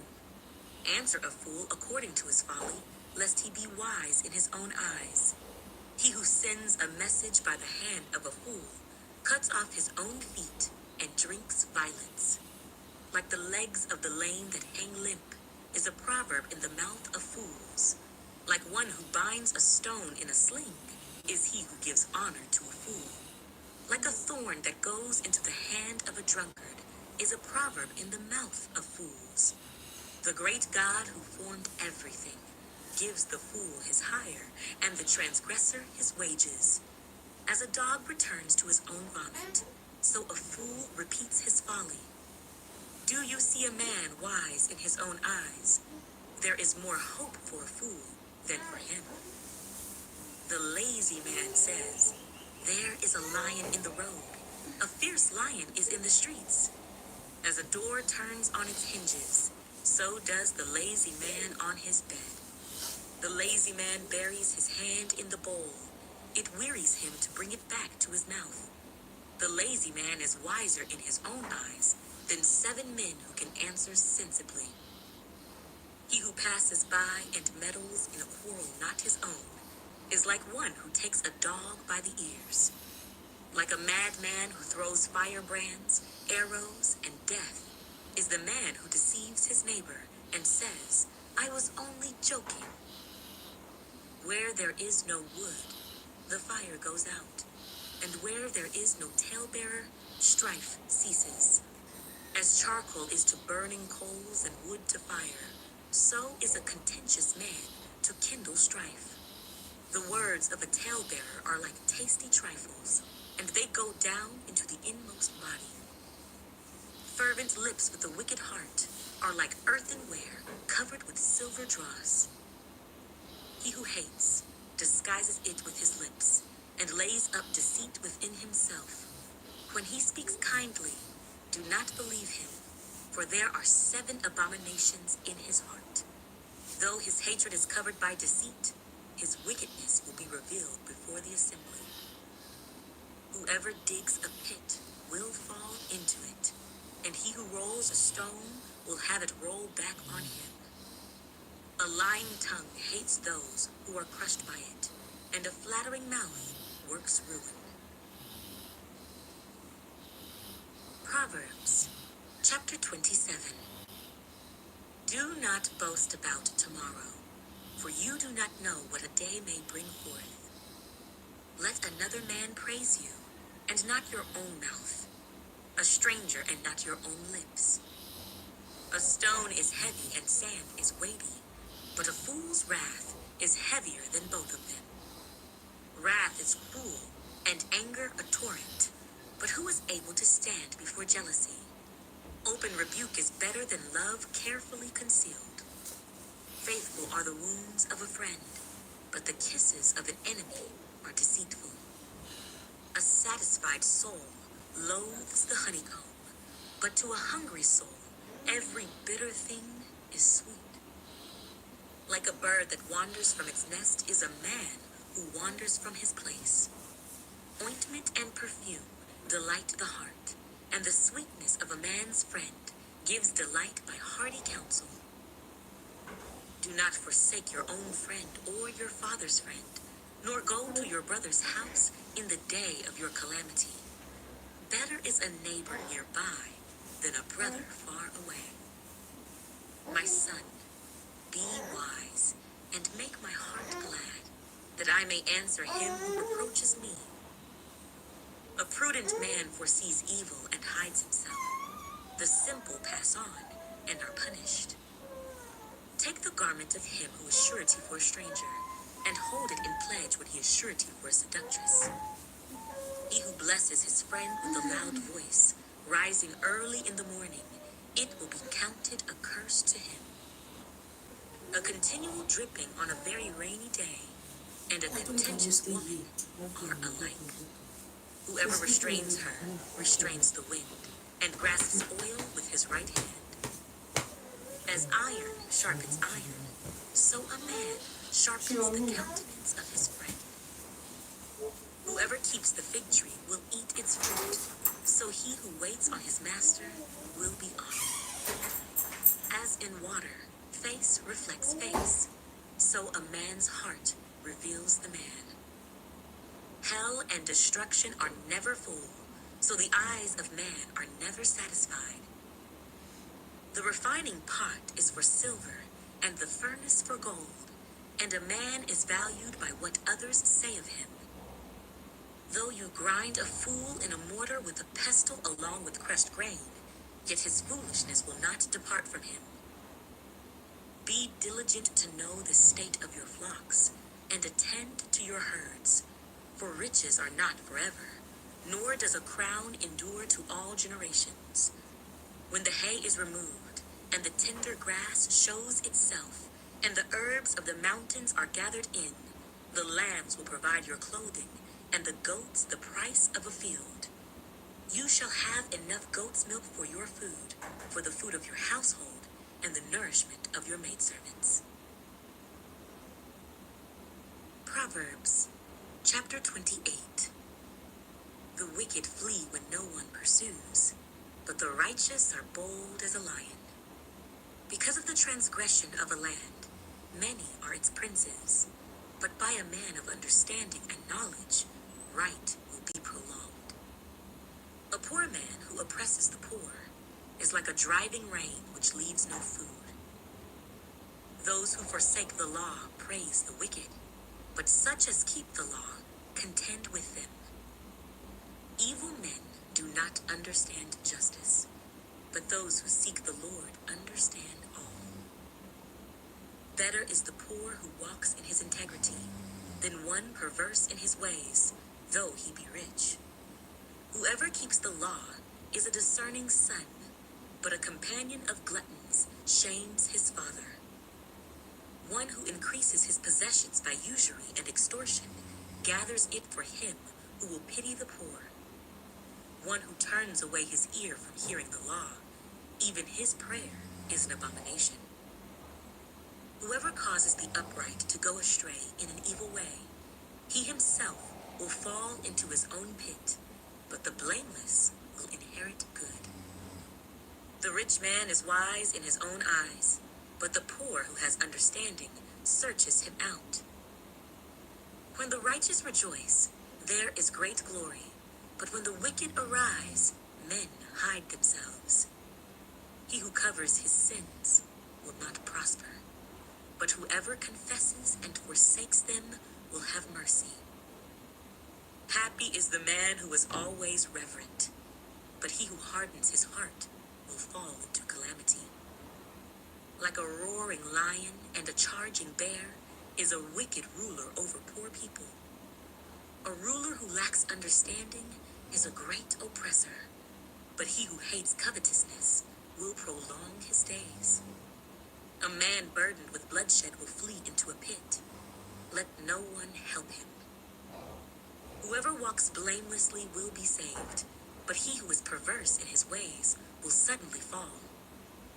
He who tills his land will have plenty of bread, but he who follows frivolity will have poverty enough. A faithful man will abound with blessings, but he who hastens to be rich will not go unpunished. To show partiality is not good, because for a piece of bread a man will transgress. A man with an evil eye hastens after riches, and does not consider that poverty will come upon him.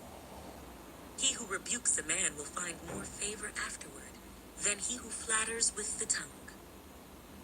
Whoever robs his father or his mother and says, "It is no transgression," the same is companion to a destroyer. He who is of a proud heart stirs up strife, but he who trusts in the Lord will be prospered. He who trusts in his own heart is a fool, but whoever walks wisely will be delivered. He who gives to the poor will not lack, but he who hides his eyes will have many curses. When the wicked arise, men hide themselves, but when they perish, the righteous increase. Proverbs chapter 29. He who is often rebuked and hardens his neck will suddenly be destroyed, and that without remedy. When the righteous are in authority, the people rejoice, but when a wicked man rules, the people groan. Whoever loves wisdom makes his father rejoice, but a companion of harlots wastes his wealth. The king establishes the land by justice, but he who receives bribes overthrows it. A man who flatters his neighbor spreads a net for his feet. By transgression an evil man is snared, but the righteous sings and rejoices. The righteous considers the cause of the poor, but the wicked does not understand such knowledge. Scoffers set a city aflame, but wise men turn away wrath. If a wise man contends with a foolish man, whether the fool rages or laughs, there is no peace. The bloodthirsty hate the blameless, but the upright seek his well-being. A fool vents all his feelings, but a wise man holds them back. If a ruler pays attention to lies, all his servants become wicked. The poor man and the oppressor have this in common: the Lord gives light to the eyes of both. The king who judges the poor with the truth, his throne will be established forever. The rod and rebuke give wisdom, but a child left to himself brings shame to his mother. When the wicked are multiplied, transgression increases, but the righteous will see their fall. Correct your son, and he will give you rest. Yes, he will give delight to your soul. Where there is no revelation, the people cast off restraint, but happy is he who keeps the law. A servant will not be corrected by mere words, for though he understands, he will not respond. Do you see a man hasty in his words? There is more hope for a fool than for him. He who pampers his servant from childhood will have him as a son in the end. An angry man stirs up strife, and a furious man abounds in transgression. A man's pride will bring him low, but the humble in spirit will retain honor. Whoever is a partner with a thief hates his own life. He swears to tell the truth, but reveals nothing. The fear of man brings a snare, but whoever trusts in the Lord shall be safe. Many seek the ruler's favor, but justice for man comes from the Lord. An unjust man is an abomination to the righteous, and he who is upright in the way is an abomination to the wicked. Proverbs chapter 30. The words of Agur, the son of Jacob, his utterance. This man declared to Ithiel and Ukal, surely I am more stupid than any man, and do not have the understanding of a man. I neither learned wisdom, nor have knowledge of the Holy One. Who has ascended into heaven, or descended? Who has gathered the wind in his fists? Who has bound the waters in a garment? Who has established all the ends of the earth? What is his name, and what is his son's name, if you know? Every word of God is pure. He is a shield to those who put their trust in him. Do not add to his words, lest he rebuke you, and you be found a liar. Two things I request of you. Deprive me not before I die. Remove falsehood and lies far from me. Give me neither poverty nor riches. Feed me with the food allotted to me, lest I be full and deny you, and say, who is the Lord? Or lest I be poor and steal, and profane the name of my God. Do not malign a servant to his master, lest he curse you, and you be found guilty. There is a generation that curses its father, and does not bless its mother. There is a generation that is pure in its own eyes, yet is not washed from its filthiness. There is a generation, oh, how lofty are their eyes, and their eyelids are lifted up. There is a generation whose teeth are like swords, and whose fangs are like knives, to devour the poor from off the earth, and the needy from among men. The leech has two daughters. Give and give. There are three things that are never satisfied. Four never say, enough. The grave, the barren womb, the earth that is not satisfied with water, and the fire never says, enough. The eye that mocks his father and scorns obedience to his mother. The ravens of the valley will pick it out, and the young eagles will eat it. There are three things which are too wonderful for me. Yes, four which I do not understand. The way of an eagle in the air, the way of a serpent on a rock, the way of a ship in the midst of the sea, and the way of a man with a virgin. This is the way of an adulterous woman. She eats and wipes her mouth, and says, I have done no wickedness. For three things the earth is perturbed. Yes, for four it cannot bear up. For a servant when he reigns, a fool when he is filled with food, a hateful woman when she is married, and a maidservant who succeeds her mistress. There are four things which are little on the earth, but they are exceedingly wise. The ants are a people not strong, yet they prepare their food in the summer. The rock badgers are a feeble folk, yet they make their homes in the crags. The locusts have no king, yet they all advance in ranks. The spider skillfully grasps with its hands, and it is in kings' palaces. There are three things which are majestic in pace, yes, four which are stately in walk. A lion, which is mighty among beasts, and does not turn away from any. A greyhound, a male goat also, and a king whose troops are with him. If you have been foolish in exalting yourself, or if you have devised evil, put your hand on your mouth. For as the churning of milk produces butter, and wringing the nose produces blood, so the forcing of wrath produces strife. Proverbs, chapter 31. The words of King Lemuel, the utterance which his mother taught him. What, my son? And what, son of my womb? And what, son of my vows? Do not give your strength to women, nor your ways to that which destroys kings. It is not for kings, O Lemuel. It is not for kings to drink wine, nor for princes intoxicating drink, lest they drink and forget the law, and pervert the justice of all the afflicted. Give strong drink to him who is perishing, and wine to those who are bitter of heart. Let him drink and forget his poverty, and remember his misery no more. Open your mouth for the speechless, In the cause of all who are appointed to die, open your mouth, judge righteously, and plead the cause of the poor and needy. Who can find a virtuous wife? For her worth is far above rubies. The heart of her husband safely trusts her, so he will have no lack of gain. She does him good and not evil all the days of her life.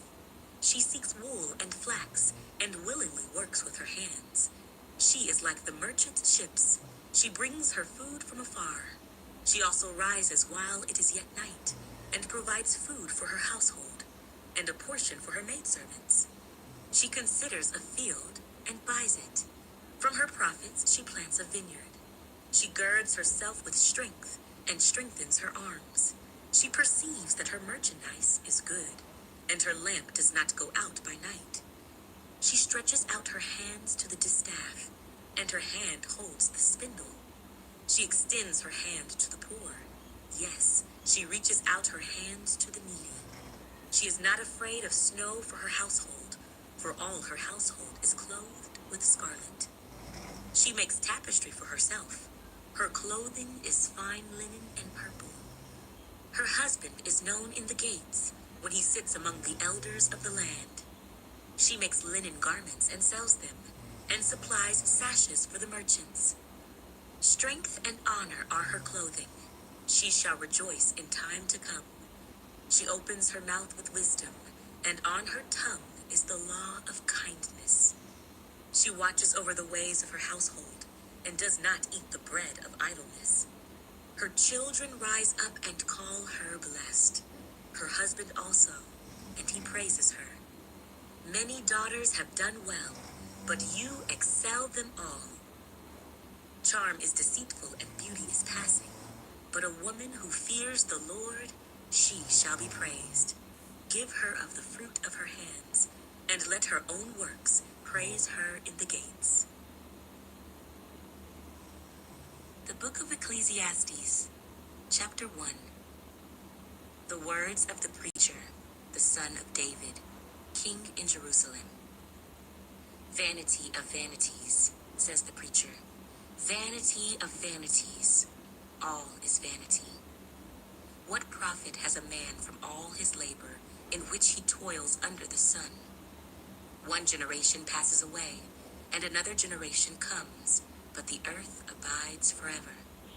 The sun also rises, and the sun goes down, and hastens to the place where it arose. The wind goes toward the south, and turns around to the north. The wind whirls about continually, and comes again on its circuit. All the rivers run into the sea, yet the sea is not full. To the place from which the rivers come, there they return again. All things are full of labor.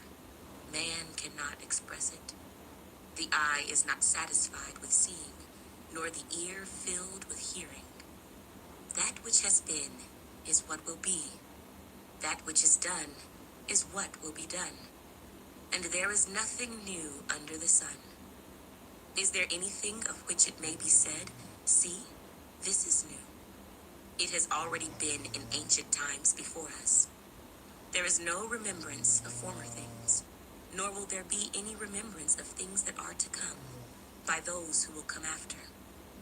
I, the preacher, was king over Israel in Jerusalem, and I set my heart to seek and search out by wisdom concerning all that is done under heaven. This burdensome task God has given to the sons of man, by which they may be exercised. I have seen all the works that are done under the sun, and indeed, all is vanity and grasping for the wind. What is crooked cannot be made straight, and what is lacking cannot be numbered. I communed with my heart, saying, look, I have attained greatness, and have gained more wisdom than all who were before me in Jerusalem. My heart has understood great wisdom and knowledge, and I set my heart to know wisdom, and to know madness and folly. I perceived that this also is grasping for the wind. For in much wisdom is much grief, and he who increases knowledge increases sorrow. Ecclesiastes, chapter 2. I said in my heart, "Come now, I will test you with mirth. Therefore enjoy pleasure." But surely this also was vanity. I said of laughter, "Madness," and of mirth, "What does it accomplish?" I searched in my heart how to gratify my flesh with wine, while guiding my heart with wisdom, and how to lay hold on folly, till I might see what was good for the sons of men to do under heaven all the days of their lives. I made my works great. I built myself houses and planted myself vineyards. I made myself gardens and orchards, and I planted all kinds of fruit trees in them. I made myself water pools from which to water the growing trees of the grove. I acquired male and female servants, and had servants born in my house. Yes, I had greater possessions of herds and flocks than all who were in Jerusalem before me. I also gathered for myself silver and gold, and the special treasures of kings and of the provinces. I acquired male and female singers, the delights of the sons of men, and musical instruments of all kinds. So I became great, and excelled more than all who were before me in Jerusalem. Also my wisdom remained with me. Whatever my eyes desired, I did not keep from them. I did not withhold my heart from any pleasure, for my heart rejoiced in all my labor, and this was my reward from all my labor. Then I looked on all the works that my hands had done, and on the labor in which I had toiled, and indeed, all was vanity and grasping for the wind. There was no profit under the sun. Then I turned myself to consider wisdom and madness and folly. For what can the man do who succeeds the king? Only what he has already done. Then I saw that wisdom excels folly, as light excels darkness. The wise man's eyes are in his head, but the fool walks in darkness. Yet I, myself, perceived that the same event happens to them all. So I said in my heart, as it happens to the fool, it also happens to me, and why was I then more wise? Then I said in my heart, this also is vanity, for there is no more remembrance of the wise than of the fool forever, since all that now is will be forgotten in the days to come. And how does a wise man die? As the fool. Therefore, I hated life, because the work that was done under the sun was distressing to me. For all is vanity and grasping for the wind. Then I hated all my labor in which I had toiled under the sun, because I must leave it to the man who will come after me. And who knows whether he will be wise or a fool? Yet he will rule over all my labor, in which I toiled, and in which I have shown myself wise under the sun. This also is vanity. Therefore, I turned my heart and despaired of all the labor in which I had toiled under the sun. For there is a man whose labor is with wisdom, knowledge, and skill. Yet he must leave his heritage to a man who has not labored for it. This also is vanity and a great evil. For what has man for all his labor, and for the striving of his heart with which he has toiled under the sun? For all his days are sorrowful, and his work burdensome. Even in the night his heart takes no rest. This also is vanity. Nothing is better for a man than that he should eat and drink, and that his soul should enjoy good in his labor. This also I saw was from the hand of God. For who can eat, or who can have enjoyment more than I? For God gives wisdom and knowledge and joy to a man who is good in his sight. But to the sinner he gives the work of gathering and collecting, that he may give to him who is good before God. This also is vanity and grasping for the wind. Ecclesiastes, chapter 3.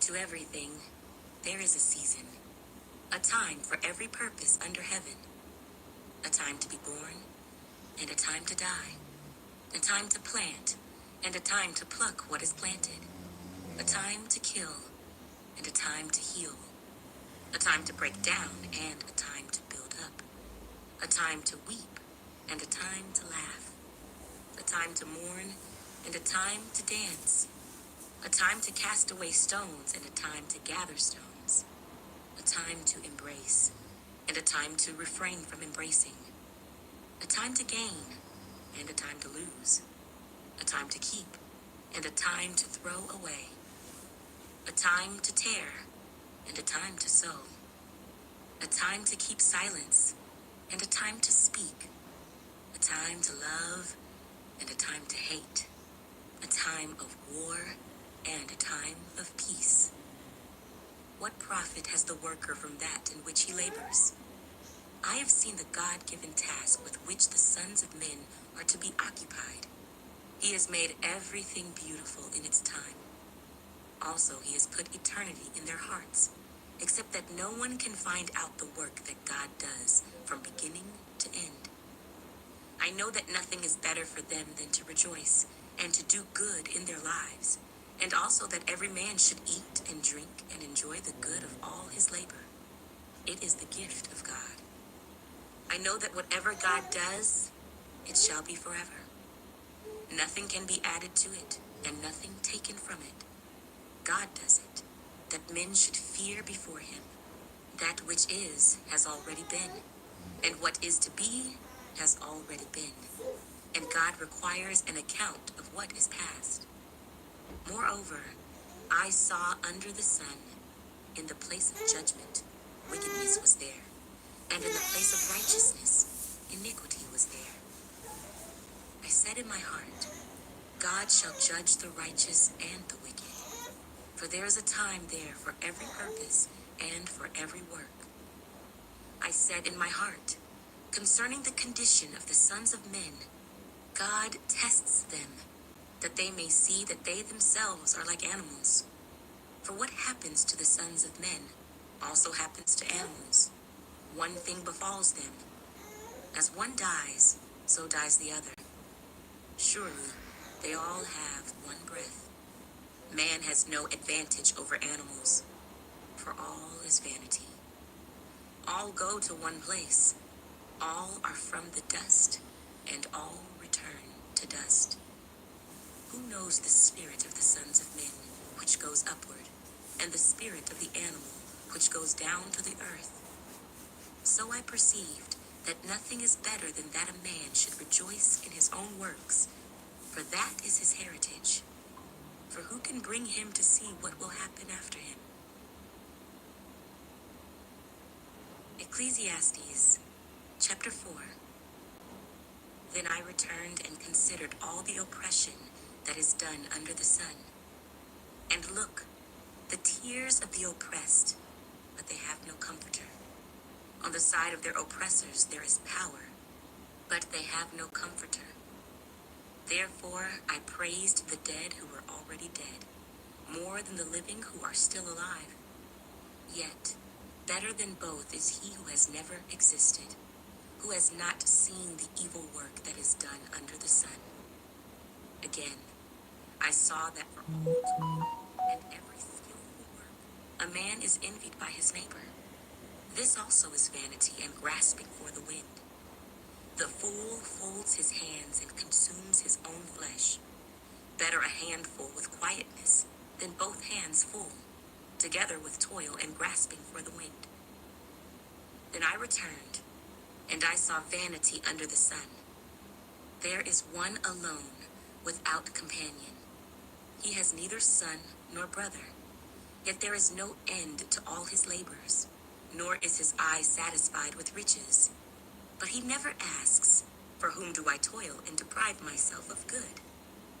This also is vanity and a grave misfortune. Two are better than one, because they have a good reward for their labor.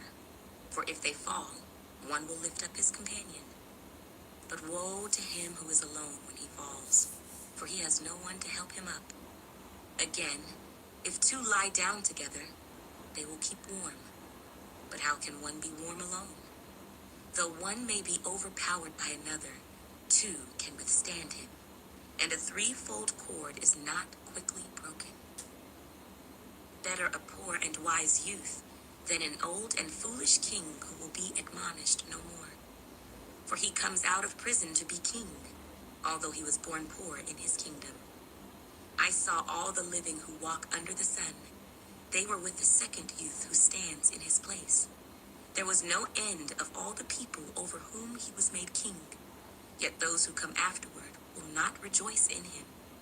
Surely this also is vanity and grasping for the wind. Ecclesiastes chapter 5. Walk prudently when you go to the house of God, and draw near to hear rather than to give the sacrifice of fools, for they do not know that they do evil. Do not be rash with your mouth, and let not your heart utter anything hastily before God.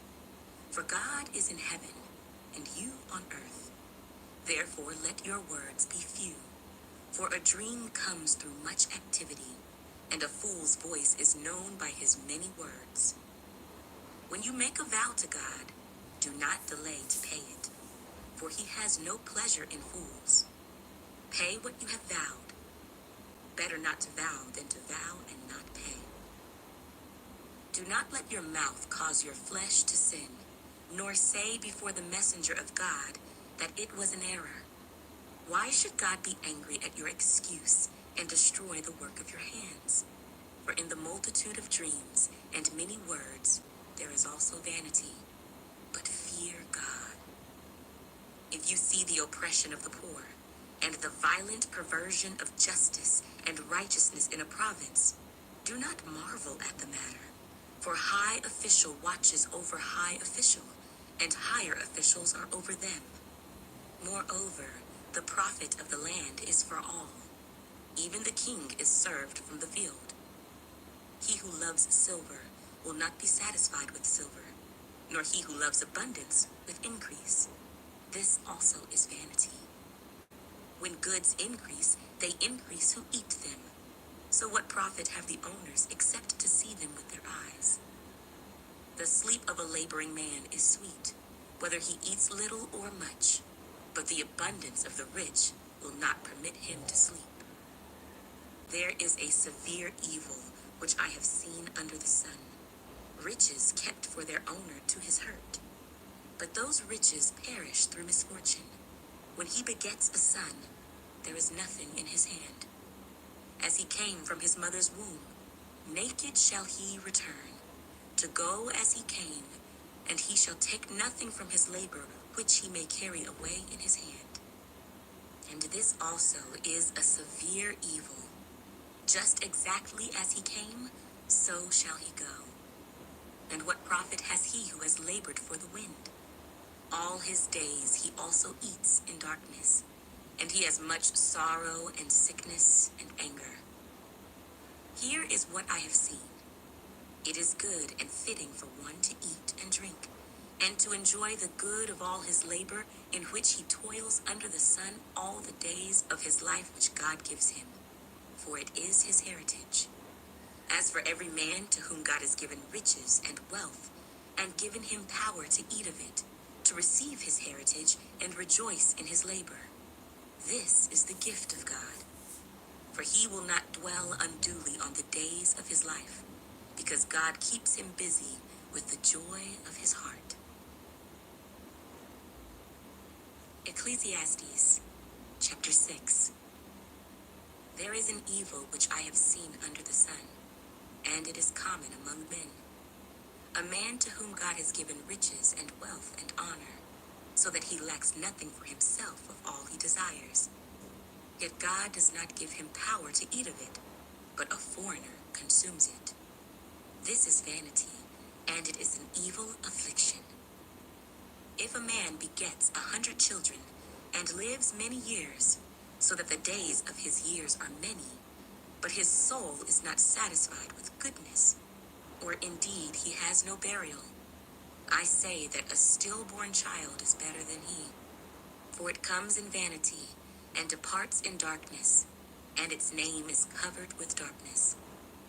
Though it has not seen the sun or known anything, this has more rest than that man, even if he lives 1,000 years twice, but has not seen goodness. Do not all go to one place? All the labor of man is for his mouth, and yet the soul is not satisfied. For what more has the wise man than the fool? What does the poor man have, who knows how to walk before the living? Better is the sight of the eyes than the wandering of desire. This also is vanity and grasping for the wind.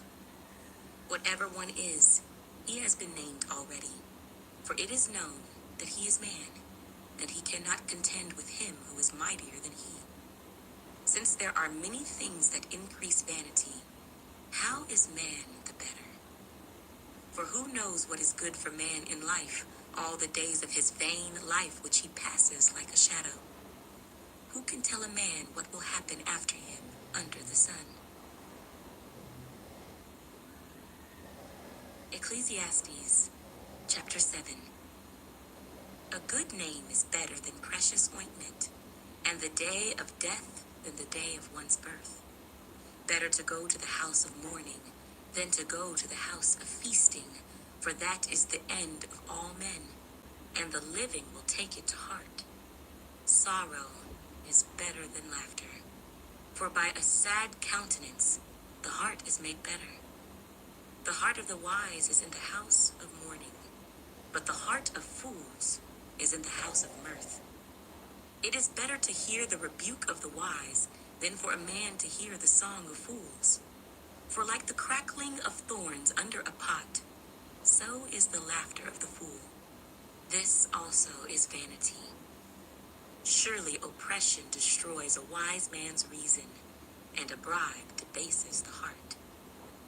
The end of a thing is better than its beginning. The patient in spirit is better than the proud in spirit. Do not hasten in your spirit to be angry, for anger rests in the bosom of fools.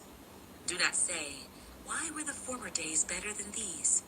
For you do not inquire wisely concerning this. Wisdom is good with an inheritance, and profitable to those who see the sun. For wisdom is a defense as money is a defense. But the excellence of knowledge is that wisdom gives life to those who have it. Consider the work of God, for who can make straight what he has made crooked?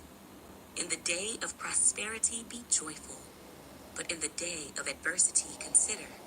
Surely God has appointed the one as well as the other, so that man can find out nothing that will come after him. I have seen everything in my days of vanity. There is a just man who perishes in his righteousness, and there is a wicked man who prolongs life in his wickedness. Do not be overly righteous, nor be overly wise. Why should you destroy yourself? Do not be overly wicked, nor be foolish. Why should you die before your time? It is good that you grasp this, and also not remove your hand from the other, for he who fears God will escape them all. Wisdom strengthens the wise more than 10 rulers of the city. For there is not a just man on earth who does good and does not sin. Also, do not take to heart everything people say, lest you hear your servant cursing you. For many times also your own heart has known that even you have cursed others. All this I have proved by wisdom. I said, I will be wise, but it was far from me. As for that which is far off and exceedingly deep, who can find it out? I applied my heart to know, to search and seek out wisdom and the reason of things, to know the wickedness of folly, even of foolishness and madness. And I find more bitter than death the woman whose heart is snares and nets, whose hands are fetters. He who pleases God shall escape from her, but the sinner shall be trapped by her. Here is what I have found, says the preacher, adding one thing to the other to find out the reason, which my soul still seeks, but I cannot find. One man among 1,000 I have found, but a woman among all these I have not found. Truly, this only I have found, that God made man upright, but they have sought out many schemes. Ecclesiastes chapter 8. Who is like a wise man, and who knows the interpretation of a thing? A man's wisdom makes his face shine, and the sternness of his face is changed. I say, keep the king's commandment for the sake of your oath to God. Do not be hasty to go from his presence. Do not take your stand for an evil thing, for he does whatever pleases him. Where the word of a king is, there is power. And who may say to him, what are you doing? He who keeps his command will experience nothing harmful. And a wise man's heart discerns both time and judgment, because for every matter there is a time and judgment, though the misery of man increases greatly. For he does not know what will happen, so who can tell him when it will occur? No one has power over the spirit to retain the spirit, and no one has power in the day of death. There is no release from that war, and wickedness will not deliver those who are given to it. All this I have seen, and applied my heart to every work that is done under the sun. There is a time in which one man rules over another to his own hurt. Then I saw the wicked buried, who had come and gone from the place of holiness, and they were forgotten in the city where they had so done. This also is vanity, because the sentence against an evil work is not executed speedily. Therefore the heart of the sons of men is fully set in them to do evil. Though a sinner does evil 100 times, and his days are prolonged, yet I surely know that it will be well with those who fear God, who fear before him. But it will not be well with the wicked, nor will he prolong his days, which are as a shadow, because he does not fear before God. There is a vanity which occurs on earth, that there are just men to whom it happens according to the work of the wicked. Again, there are wicked men to whom it happens according to the work of the righteous. I said that this also is vanity. So I commended enjoyment, because a man has nothing better under the sun than to eat, drink, and be merry. For this will remain with him in his labor all the days of his life, which God gives him under the sun. When I applied my heart to know wisdom, and to see the business that is done on earth, even though one sees no sleep day or night, then I saw all the work of God, that a man cannot find out the work that is done under the sun. For though a man labors to discover it, yet he will not find it. Moreover, though a wise man attempts to know it, he will not be able to find it. Ecclesiastes chapter 9. For I considered all this in my heart, so that I could declare it all, that the righteous and the wise and their works are in the hand of God. People know neither love nor hatred by anything they see before them. All things come alike to all. One event happens to the righteous and the wicked, to the good, the clean, and the unclean, to him who sacrifices and him who does not sacrifice. As is the good, so is the sinner. He who takes an oath is he who fears an oath. This is an evil in all that is done under the sun, that one thing happens to all. Truly the hearts of the sons of men are full of evil. Madness is in their hearts while they live, and after that they go to the dead. But for him who is joined to all the living, there is hope. For a living dog is better than a dead lion. For the living know that they will die, but the dead know nothing, and they have no more reward, for the memory of them is forgotten. Also, their love, their hatred, and their envy have now perished. Never more will they have a share in anything done under the sun. Go, eat your bread with joy, and drink your wine with a merry heart, for God has already accepted your works. Let your garments always be white, and let your head lack no oil. Live joyfully with the wife whom you love all the days of your vain life, which he has given you under the sun, all your days of vanity. For that is your portion in life, and in the labor which you perform under the sun. Whatever your hand finds to do, do it with your might. For there is no work or device or knowledge or wisdom in the grave where you are going. I returned and saw under the sun that the race is not to the swift, nor the battle to the strong, nor bread to the wise, nor riches to men of understanding, nor favor to men of skill, but time and chance happen to them all. For man also does not know his time. Like fish taken in a cruel net, like birds caught in a snare, so the sons of men are snared in an evil time, when it falls suddenly upon them. This wisdom I have also seen under the sun, and it seemed great to me. There was a little city with few men in it, and a great king came against it, besieged it, and built great snares around it. Now there was found in it a poor wise man, and he by his wisdom delivered the city. Yet no one remembered that same poor man. Then I said, wisdom is better than strength. Nevertheless, the poor man's wisdom is despised, and his words are not heard. Words of the wise, spoken quietly, should be heard rather than the shout of a ruler of fools. Wisdom is better than weapons of war, but one sinner destroys much good. Ecclesiastes, chapter 10. Dead flies putrefy the perfumer's ointment, and cause it to give off a foul odor. So does a little folly to one respected for wisdom and honor. A wise man's heart is at his right hand, but a fool's heart at his left. Even when a fool walks along the way, he lacks wisdom, and he shows everyone that he is a fool.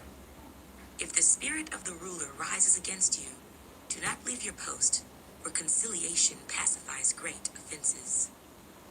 There is an evil I have seen under the sun, as an error proceeding from the ruler. Folly is set in great dignity, while the rich sit in a lowly place. I have seen servants on horses, while princes walk on the ground like servants.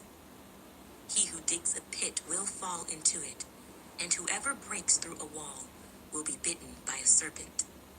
He who quarries stones may be hurt by them, and he who splits wood may be endangered by it. If the axe is dull, and one does not sharpen the edge, then he must use more strength, but wisdom brings success. A serpent may bite when it is not charmed. The babbler is no different. The words of a wise man's mouth are gracious, but the lips of a fool shall swallow him up. The words of his mouth begin with foolishness, and the end of his talk is raving madness. A fool also multiplies words. No man knows what is to be. Who can tell him what will be after him? The labor of fools wearies them, for they do not even know how to go to the city.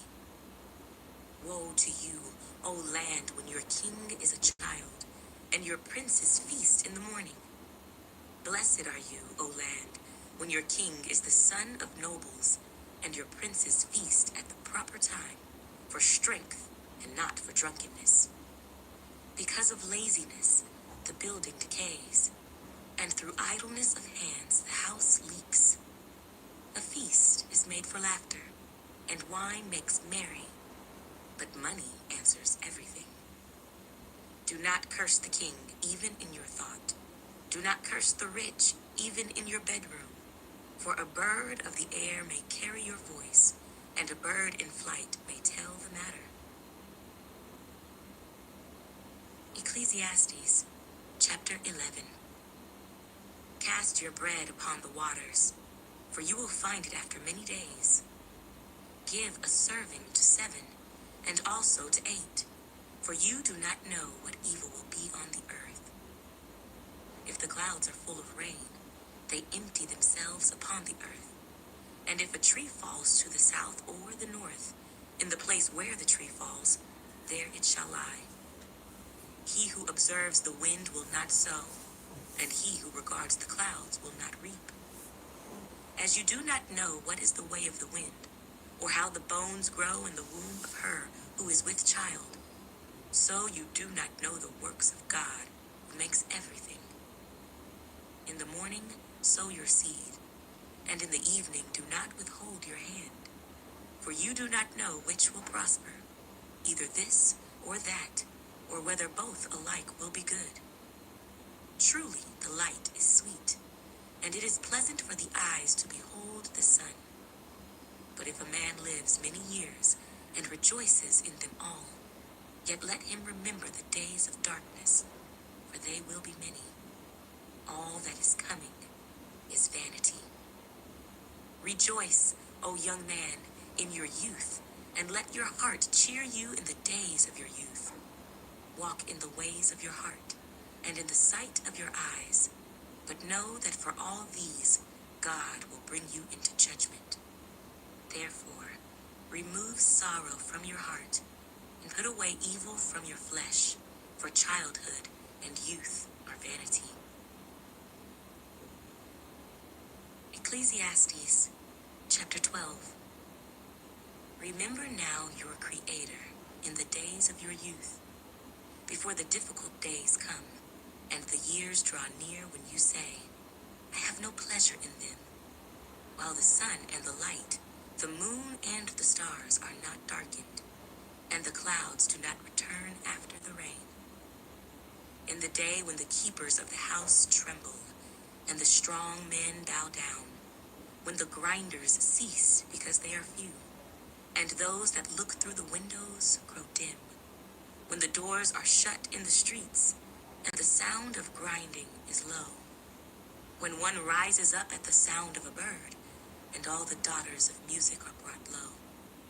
Also, they are afraid of height, and of terrors in the way. When the almond tree blossoms, the grasshopper is a burden, and desire fails.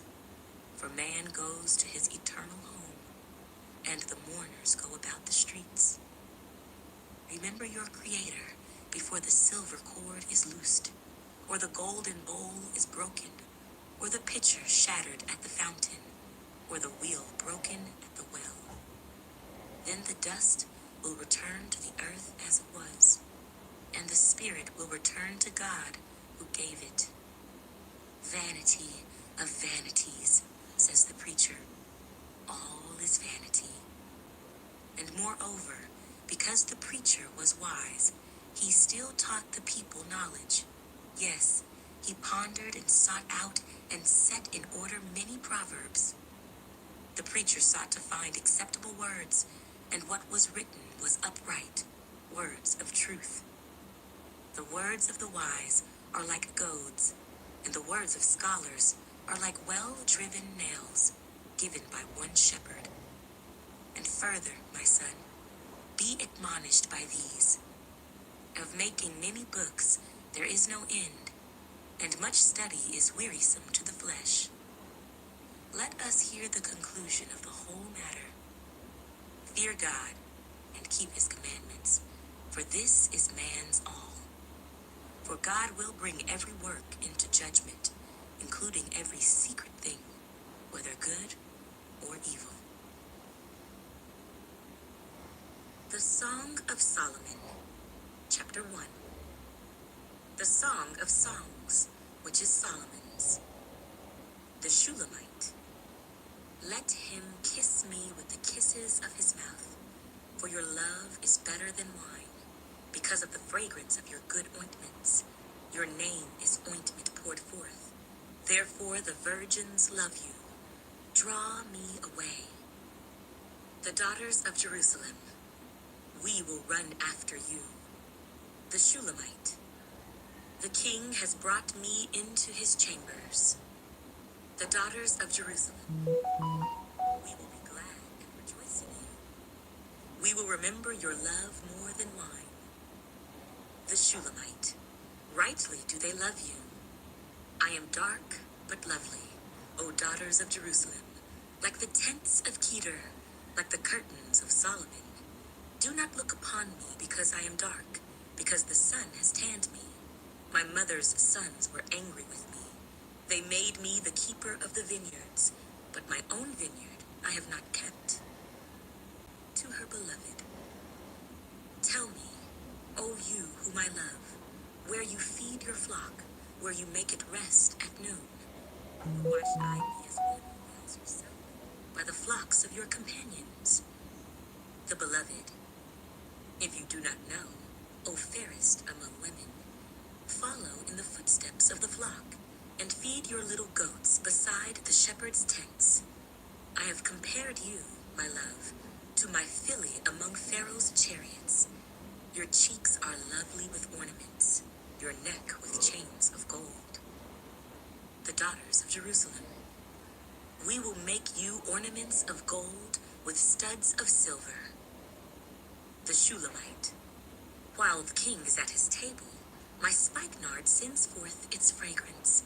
A bundle of myrrh is my beloved to me, that lies all night between my breasts. My beloved is to me a cluster of henna blooms in the vineyards of En-gedi. The beloved, behold, you are fair, my love. Behold, you are fair. You have dove's eyes. The Shulamite, behold, you are handsome, my beloved. Yes, pleasant. Also, our bed is green. The beams of our houses are cedar, and our rafters of fir. Song of Solomon, Chapter 2. I am the rose of Sharon, and the lily of the valleys. The beloved, like a lily among thorns, so is my love among the daughters. The Shulamite, like an apple tree among the trees of the woods, so is my beloved among the sons. I sat down in his shade with great delight, and his fruit was sweet to my taste. The Shulamite to the daughters of Jerusalem. He brought me to the banqueting house, and his banner over me was love. Sustain me with cakes of raisins, refresh me with apples, for I am lovesick. His left hand is under my head, and his right hand embraces me. I charge you, O daughters of Jerusalem, by the gazelles or by the does of the field, do not stir up nor awaken love until it pleases. The Shulamite. The voice of my beloved, behold, he comes leaping upon the mountains, skipping upon the hills. My beloved is like a gazelle or a young stag. Behold, he stands behind our wall. He is looking through the windows, gazing through the lattice. My beloved spoke and said to me, Rise up, my love, my fair one, and come away. For lo, the winter is past, the rain is over and gone, the flowers appear on the earth, the time of singing has come, and the voice of the turtle dove is heard in our land. The fig tree puts forth her green figs, and the vines with the tender grapes give a good smell. Rise up, my love, my fair one, and come away. O my dove, in the clefts of the rock, in the secret places of the cliff, let me see your face, let me hear your voice, for your voice is sweet, and your face is lovely. Her brothers, catch us the foxes, the little foxes that spoil the vines, for our vines have tender grapes. The Shulamite, my beloved is mine, and I am his. He feeds his flock among the lilies. To her beloved, until the day breaks and the shadows flee away, turn, my beloved, and be like a gazelle or a young stag upon the mountains of Bether. Song of Solomon, Chapter 3. The Shulamite. By night on my bed, I sought the one I love. I sought him, but I did not find him. I will rise now, I said, and go about the city. In the streets and in the squares, I will seek the one I love. I sought him, but I did not find him. The watchmen who go about the city found me. I said, "Have you seen the one I love?" Scarcely had I passed by them when I found the one I love. I held him and would not let him go until I had brought him to the house of my mother and into the chamber of her who conceived me. I charge you, O daughters of Jerusalem, by the gazelles or by the does of the field, do not stir up nor awaken love until it pleases. The Shulamite. Who is this coming out of the wilderness, like pillars of smoke, perfumed with myrrh and frankincense, with all the merchants' fragrant powders? Behold, it is Solomon's couch, with 60 valiant men around it, of the valiant of Israel. They all hold swords, being expert in war. Every man has his sword on his thigh, because of fear in the night. Of the wood of Lebanon, Solomon the king made himself a palanquin. He made its pillars of silver, its support of gold, its seat of purple, its interior paved with love by the daughters of Jerusalem. Go forth, O daughters of Zion, and see King Solomon with the crown, with which his mother crowned him, on the day of his wedding, the day of the gladness of his heart. Song of Solomon, Chapter 4. The Beloved. Behold, you are fair, my love. Behold, you are fair. You have dove's eyes behind your veil. Your hair is like a flock of goats, going down from Mount Gilead. Your teeth are like a flock of shorn sheep, which have come up from the washing, every one of which bears twins, and none is barren among them. Your lips are like a strand of scarlet, and your mouth is lovely. Your temples behind your veil are like a piece of pomegranate. Your neck is like the Tower of David, built for an armory, on which hang 1,000 bucklers, all shields of mighty men. Your 2 breasts are like 2 fawns, twins of a gazelle, which feed among the lilies. Until the day breaks, and the shadows flee away, I will go my way to the mountain of myrrh, and to the hill of frankincense. You are all fair, my love, and there is no spot in you. Come with me from Lebanon, my spouse, with me from Lebanon. Look from the top of Amana, from the top of Senir and Hermon, from the lions' dens, from the mountains of the leopards. You have ravished my heart. My sister, my spouse, you have ravished my heart with one look of your eyes, with one link of your necklace. How fair is your love, my sister, my spouse. How much better than wine is your love, and the scent of your perfumes than all spices. Your lips, O my spouse, drip as the honeycomb.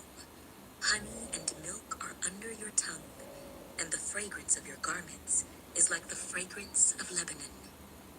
A garden enclosed is my sister, my spouse, a spring shut up, a fountain sealed. Your plants are an orchard of pomegranates, with pleasant fruits, fragrant henna with spikenard and saffron, calamus and cinnamon, with all trees of frankincense, myrrh and aloes, with all the chief spices, a fountain of gardens, a well of living waters, and streams from Lebanon. The Shulamite. Awake, O north wind, and come, O south. Blow upon my garden, that its spices may flow out. Let my beloved come to his garden and eat its pleasant fruits. Song of Solomon, Chapter 5. The Beloved. I have come to my garden, my sister, my spouse. I have gathered my myrrh with my spice. I have eaten my honeycomb with my honey. I have drunk my wine with my milk. To his friends. Eat, O friends, drink, yes, drink deeply, O beloved ones.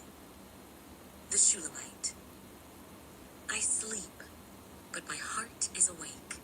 It is the voice of my beloved. He knocks, saying, Open for me, my sister, my love, my dove, my perfect one. For my head is covered with dew, my locks with the drops of the night. I have taken off my robe. How can I put it on again? I have washed my feet. How can I defile them? My beloved put his hand by the latch of the door, and my heart yearned for him. I arose to open for my beloved, and my hands dripped with myrrh, my fingers with liquid myrrh on the handles of the lock. I opened for my beloved, but my beloved had turned away and was gone. My heart leaped up when he spoke. I sought him, but I could not find him. I called him, but he gave me no answer. The watchmen who went about the city found me. They struck me. They wounded me. The keepers of the walls took my veil away from me. I charge you, O daughters of Jerusalem, if you find my beloved, that you tell him I am lovesick. The daughters of Jerusalem. What is your beloved more than another beloved, O fairest among women? What is your beloved more than another beloved, that you so charge us? The Shulamite. My beloved is white and ruddy, chief among 10,000. His head is like the finest gold. His locks are wavy and black as a raven. His eyes are like doves by the rivers of waters, washed with milk and fitly set. His cheeks are like a bed of spices, banks of scented herbs. His lips are lilies, dripping liquid myrrh. His hands are rods of gold, set with beryl. His body is carved ivory, inlaid with sapphires. His legs are pillars of marble, set on bases of fine gold. His countenance is like Lebanon, excellent as the cedars. His mouth is most sweet. Yes, he is altogether lovely. This is my beloved, and this is my friend, O daughters of Jerusalem. Song of Solomon, Chapter 6. The daughters of Jerusalem. Where has your beloved gone, O fairest among women? Where has your beloved turned aside, that we may seek him with you? The Shulamite. My beloved has gone to his garden, to the beds of spices, to feed his flock in the gardens, and to gather lilies. I am my beloved's, and my beloved is mine. He feeds his flock among the lilies. The beloved. Oh, my love, you are as beautiful as Tirzah, lovely as Jerusalem, awesome as an army with banners. Turn your eyes away from me, for they have overcome me. Your hair is like a flock of goats, going down from Gilead. Your teeth are like a flock of sheep, which have come up from the washing. Every one bears twins, and none is barren among them. Like a piece of pomegranate are your temples behind your veil. There are 60 queens, and 80 concubines, and virgins without number. My dove, my perfect one, is the only one of her mother, the favorite of the one who bore her. The daughters saw her and called her blessed, the queens and the concubines, and they praised her. Who is she who looks forth as the morning, fair as the moon, clear as the sun, awesome as an army with banners? The Shulamite. I went down to the garden of nuts to see the verdure of the valley, to see whether the vine had budded and the pomegranates had bloomed. Before I was even aware, my soul had made me as the chariots of my noble people. The beloved and his friends. Return, return, O Shulamite, return, return, that we may look upon you. The Shulamite. What would you see in the Shulamite? As it were, the dance of the two camps. Song of Solomon, Chapter 7. The Beloved. How beautiful are your feet in sandals, O prince's daughter. The curves of your thighs are like jewels, the work of the hands of a skillful workman. Your navel is a rounded goblet. It lacks no blended beverage. Your waist is a heap of wheat, set about with lilies.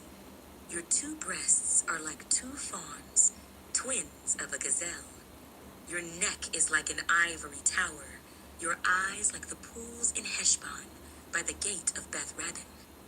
Your nose is like the tower of Lebanon, which looks toward Damascus. Your head crowns you like Mount Carmel, and the hair of your head is like purple. A king is held captive by your tresses. How fair and how pleasant you are, O love, with your delights. This stature of yours is like a palm tree, and your breasts like its clusters. I said, I will go up to the palm tree, I will take hold of its branches. Let now your breasts be like clusters of the vine, the fragrance of your breath like apples, and the roof of your mouth like the best wine.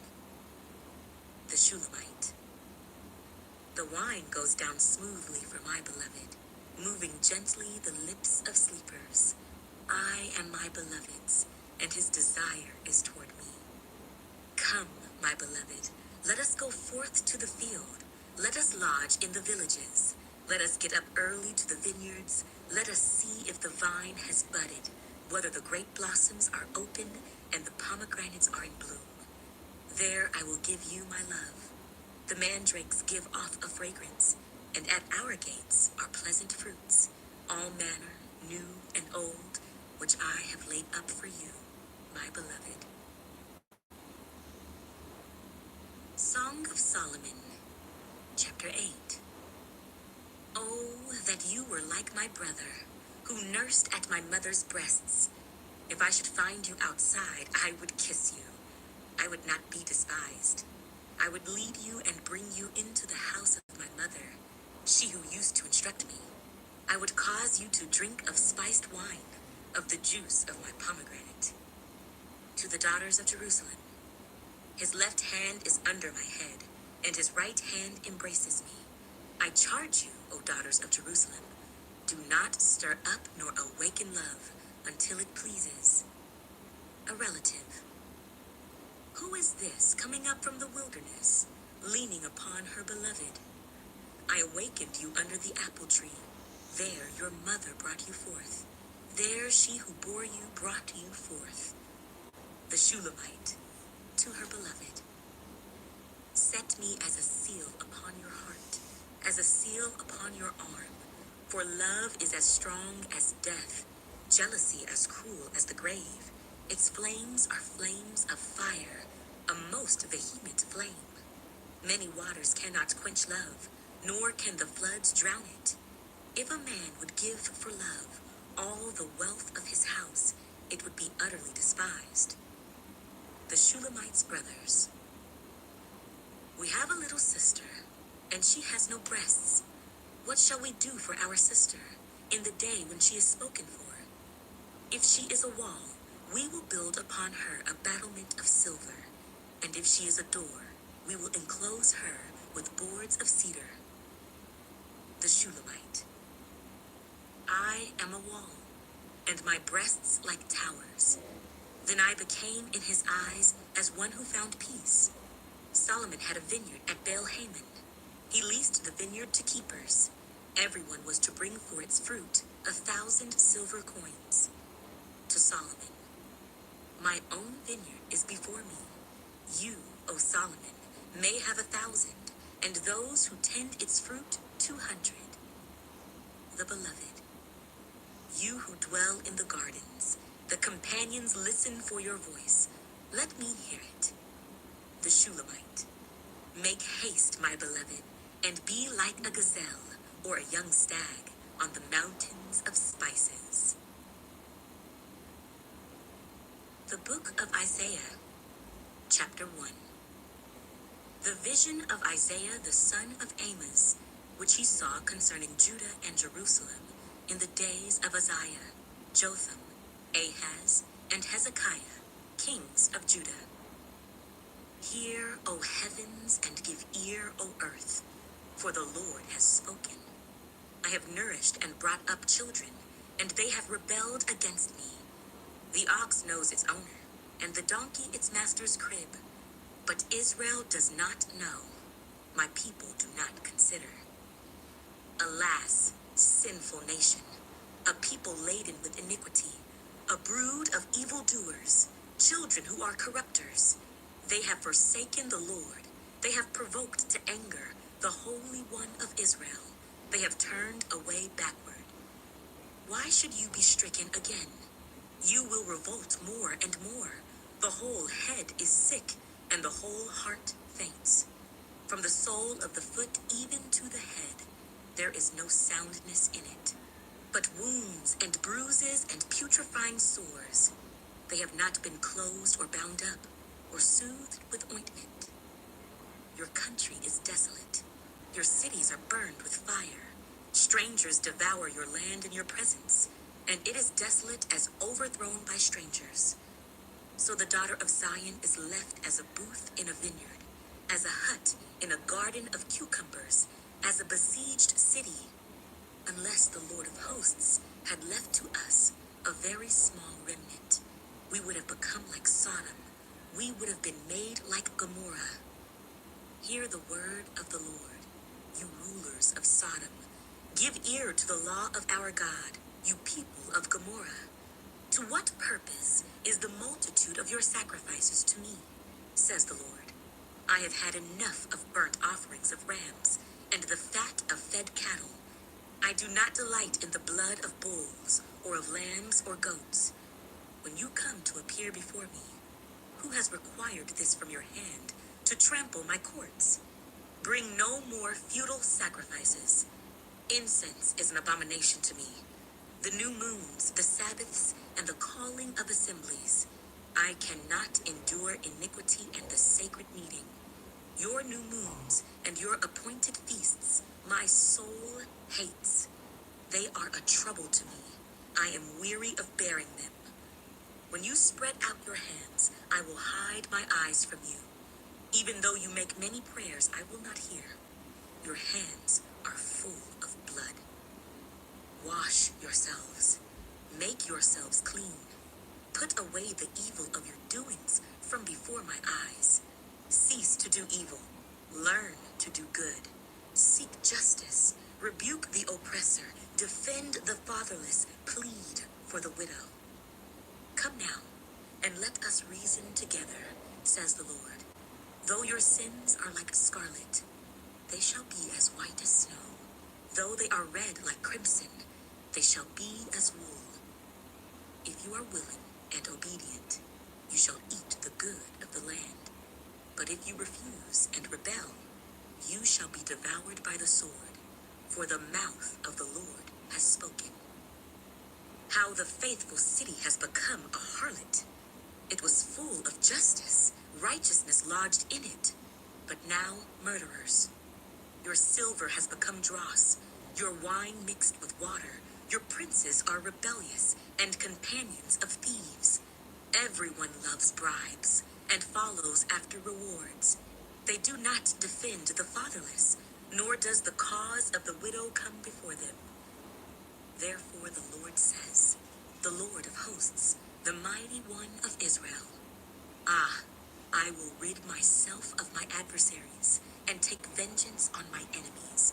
I will turn my hand against you and thoroughly purge away your dross and take away all your alloy. I will restore your judges as at the first, and your counselors as at the beginning. Afterward, you shall be called the city of righteousness, the faithful city. Zion shall be redeemed with justice, and her penitents with righteousness.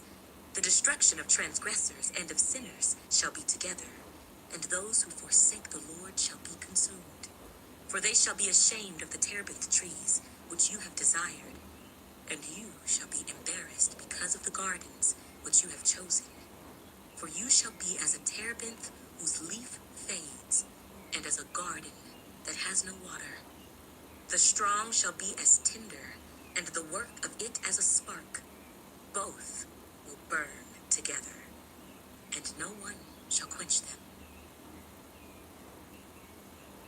Isaiah chapter 2. The word that Isaiah the son of Amoz saw concerning Judah and Jerusalem. Now it shall come to pass in the latter days, that the mountain of the Lord's house shall be established on the top of the mountains, and shall be exalted above the hills, and all nations shall flow to it. Many people shall come and say, Come, and let us go up to the mountain of the Lord, to the house of the God of Jacob. He will teach us his ways, and we shall walk in his paths. For out of Zion shall go forth the law, and the word of the Lord from Jerusalem. He shall judge between the nations, and rebuke many people. They shall beat their swords into plowshares, and their spears into pruning hooks. Nation shall not lift up sword against nation, neither shall they learn war any more. O house of Jacob, come and let us walk in the light of the Lord. For you have forsaken your people, the house of Jacob, because they are filled with eastern ways. They are soothsayers like the Philistines, and they are pleased with the children of foreigners. Their land is also full of silver and gold, and there is no end to their treasures. Their land is also full of horses, and there is no end to their chariots. Their land is also full of idols. They worship the work of their own hands, that which their own fingers have made. People bow down, and each man humbles himself. Therefore, do not forgive them. Enter into the rock and hide in the dust. From the terror of the Lord and the glory of his majesty, the lofty looks of man shall be humbled. The haughtiness of men shall be bowed down, and the Lord alone shall be exalted in that day.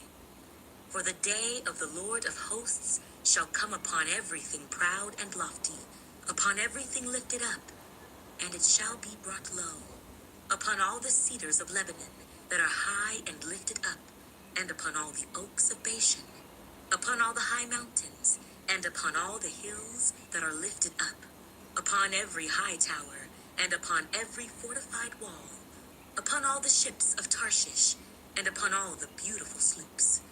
The loftiness of man shall be bowed down, and the haughtiness of men shall be brought low. The Lord alone will be exalted in that day, but the idols he shall utterly abolish. They shall go into the holes of the rocks, and into the caves of the earth, from the terror of the Lord and the glory of his majesty, when he arises to shake the earth mightily.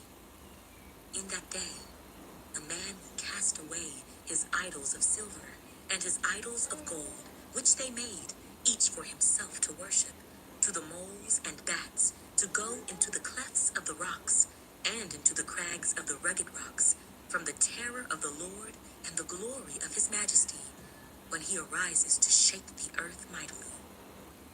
Sever yourselves from such a man, whose breath is in his nostrils, for of what account is he? Isaiah chapter 3. For behold, the Lord of hosts, takes away from Jerusalem and from Judah the stock and the store, the whole supply of bread and the whole supply of water, the mighty man and the man of war, the judge and the prophet, and the diviner and the elder, the captain of 50 and the honorable man, the counselor and the skillful artisan, and the expert enchanter. I will give children to be their princes, and babes shall rule over them.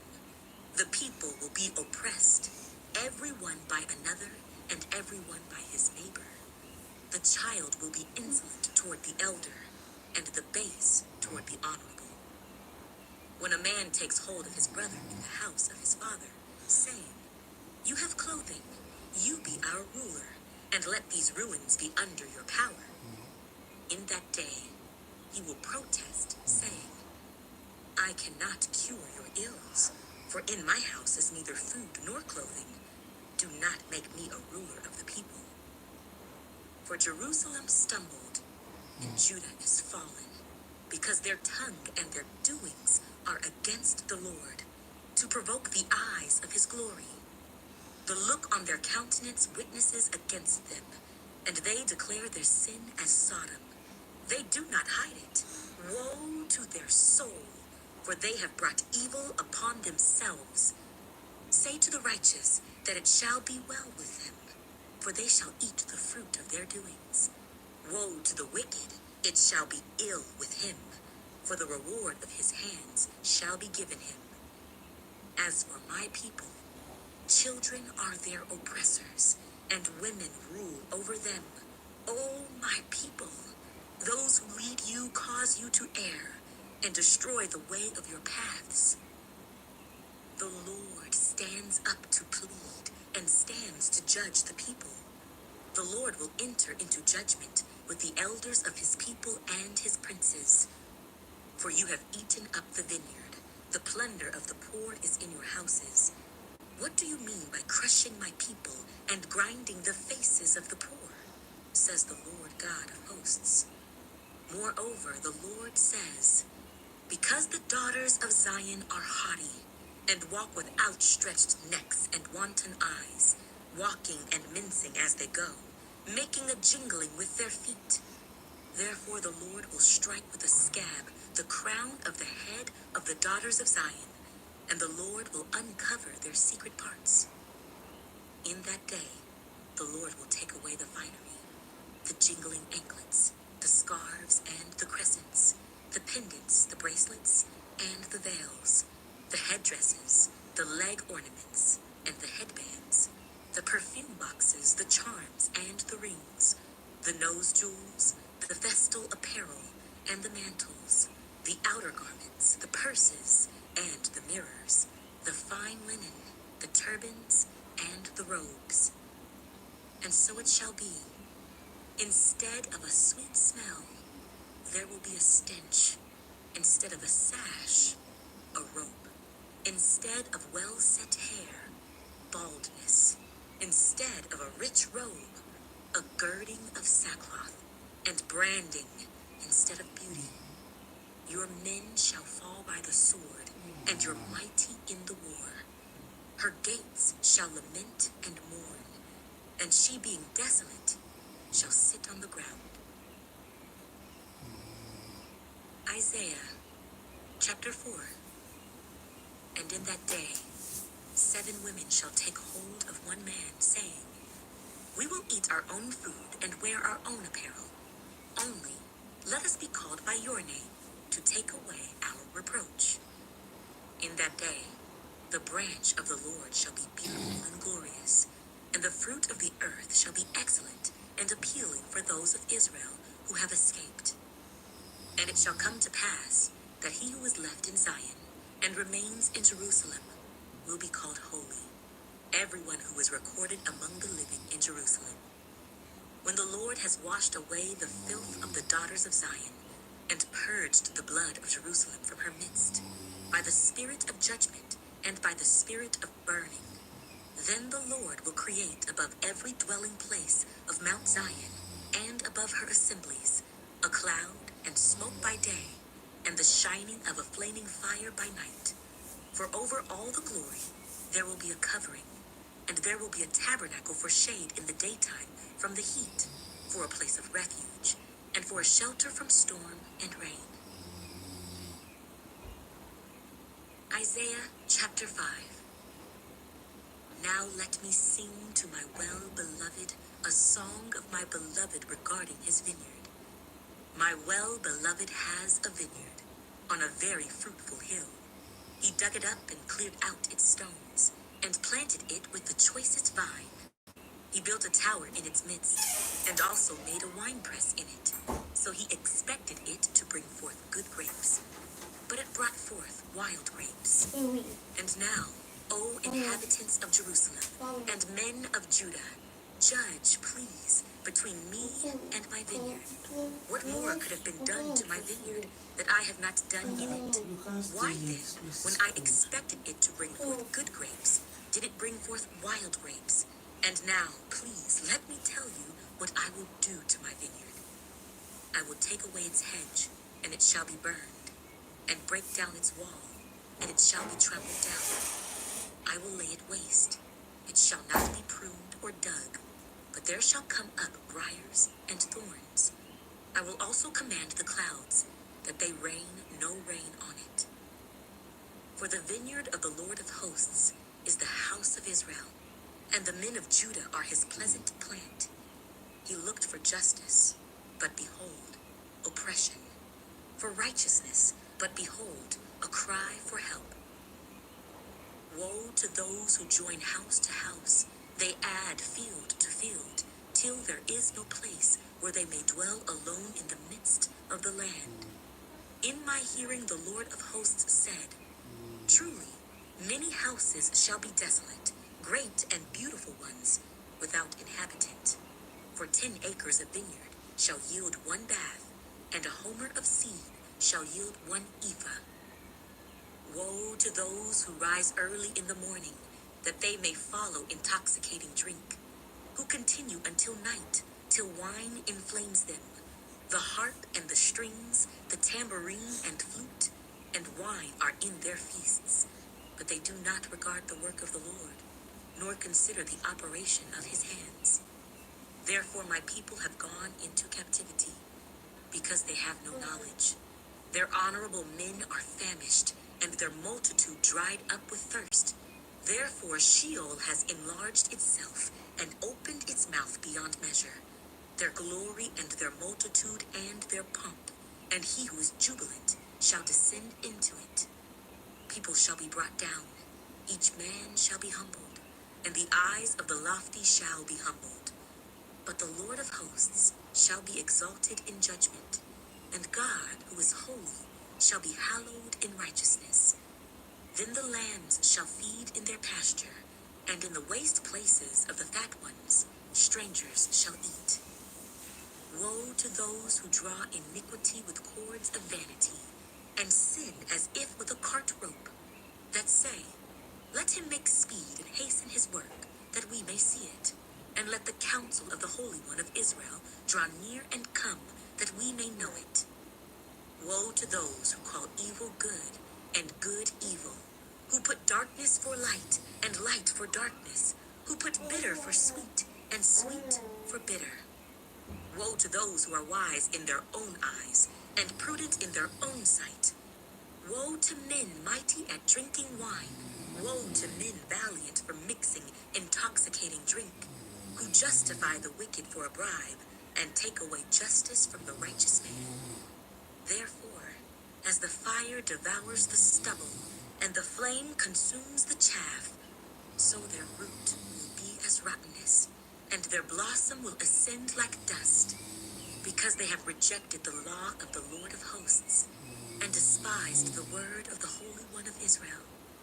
Therefore the anger of the Lord is aroused against his people. He has stretched out his hand against them, and stricken them, and the hills trembled. Their carcasses were as refuse in the midst of the streets. For all this his anger is not turned away, but his hand is stretched out still. He will lift up a banner to the nations from afar, and will whistle to them from the end of the earth. Surely they shall come with speed, swiftly. No one will be weary or stumble among them. No one will slumber or sleep. Nor will the belt on their loins be loosed, nor the strap of their sandals be broken. Whose arrows are sharp, and all their bows bent.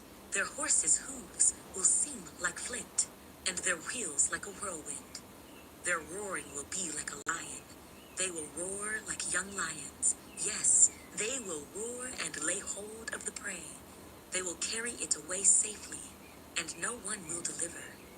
In that day, they will roar against them, like the roaring of the sea. And if one looks to the land, behold, darkness and sorrow, and the light is darkened by the clouds. Isaiah chapter 6. In the year that King Uzziah died, I saw the Lord sitting on a throne, high and lifted up, and the train of his robe filled the temple. Above it stood seraphim. Each one had 6 wings. With 2 he covered his face, with 2 he covered his feet, and with 2 he flew.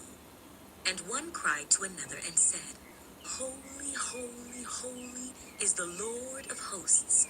The whole earth is full of his glory. And the posts of the door were shaken by the voice of him who cried out, and the house was filled with smoke. So I said, Woe is me, for I am undone, because I am a man of unclean lips, and I dwell in the midst of a people of unclean lips. For my eyes have seen the King, the Lord of hosts. Then one of the seraphim flew to me, having in his hand a live coal, which he had taken with the tongs from the altar. And he touched my mouth with it, and said, Behold, this has touched your lips. Your iniquity is taken away, and your sin purged. Also I heard the voice of the Lord saying, Whom shall I send, and who will go for us? Then I said, Here am I, send me. And he said, Go and tell this people.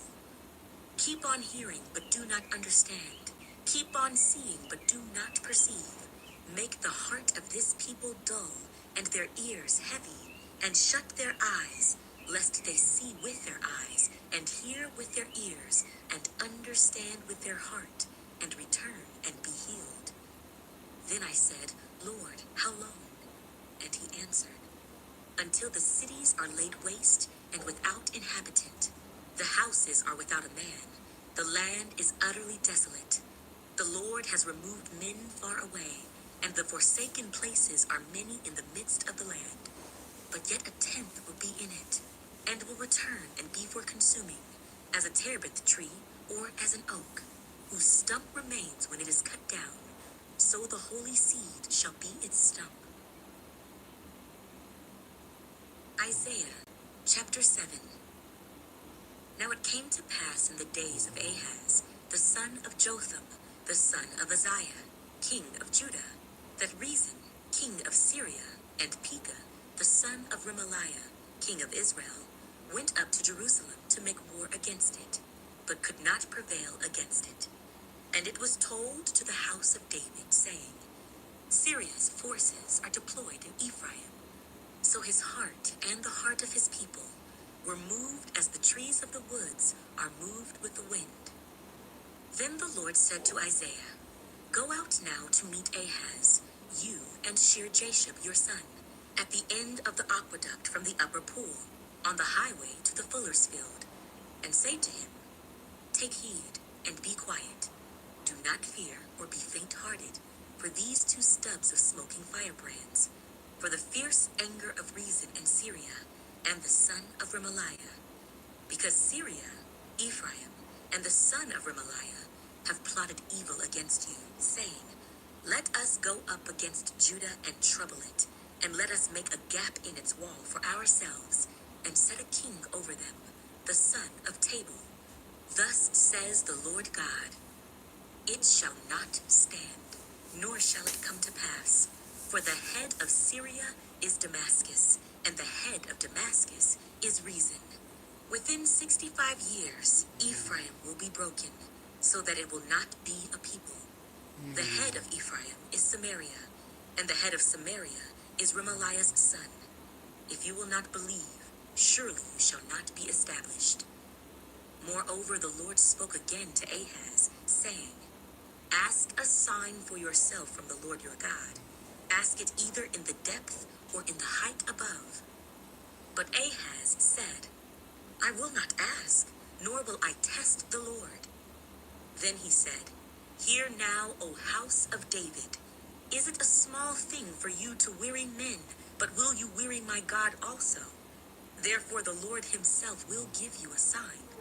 Behold, the virgin shall conceive and bear a son, and shall call his name Emmanuel. Curds and honey he shall eat, that he may know to refuse the evil and choose the good.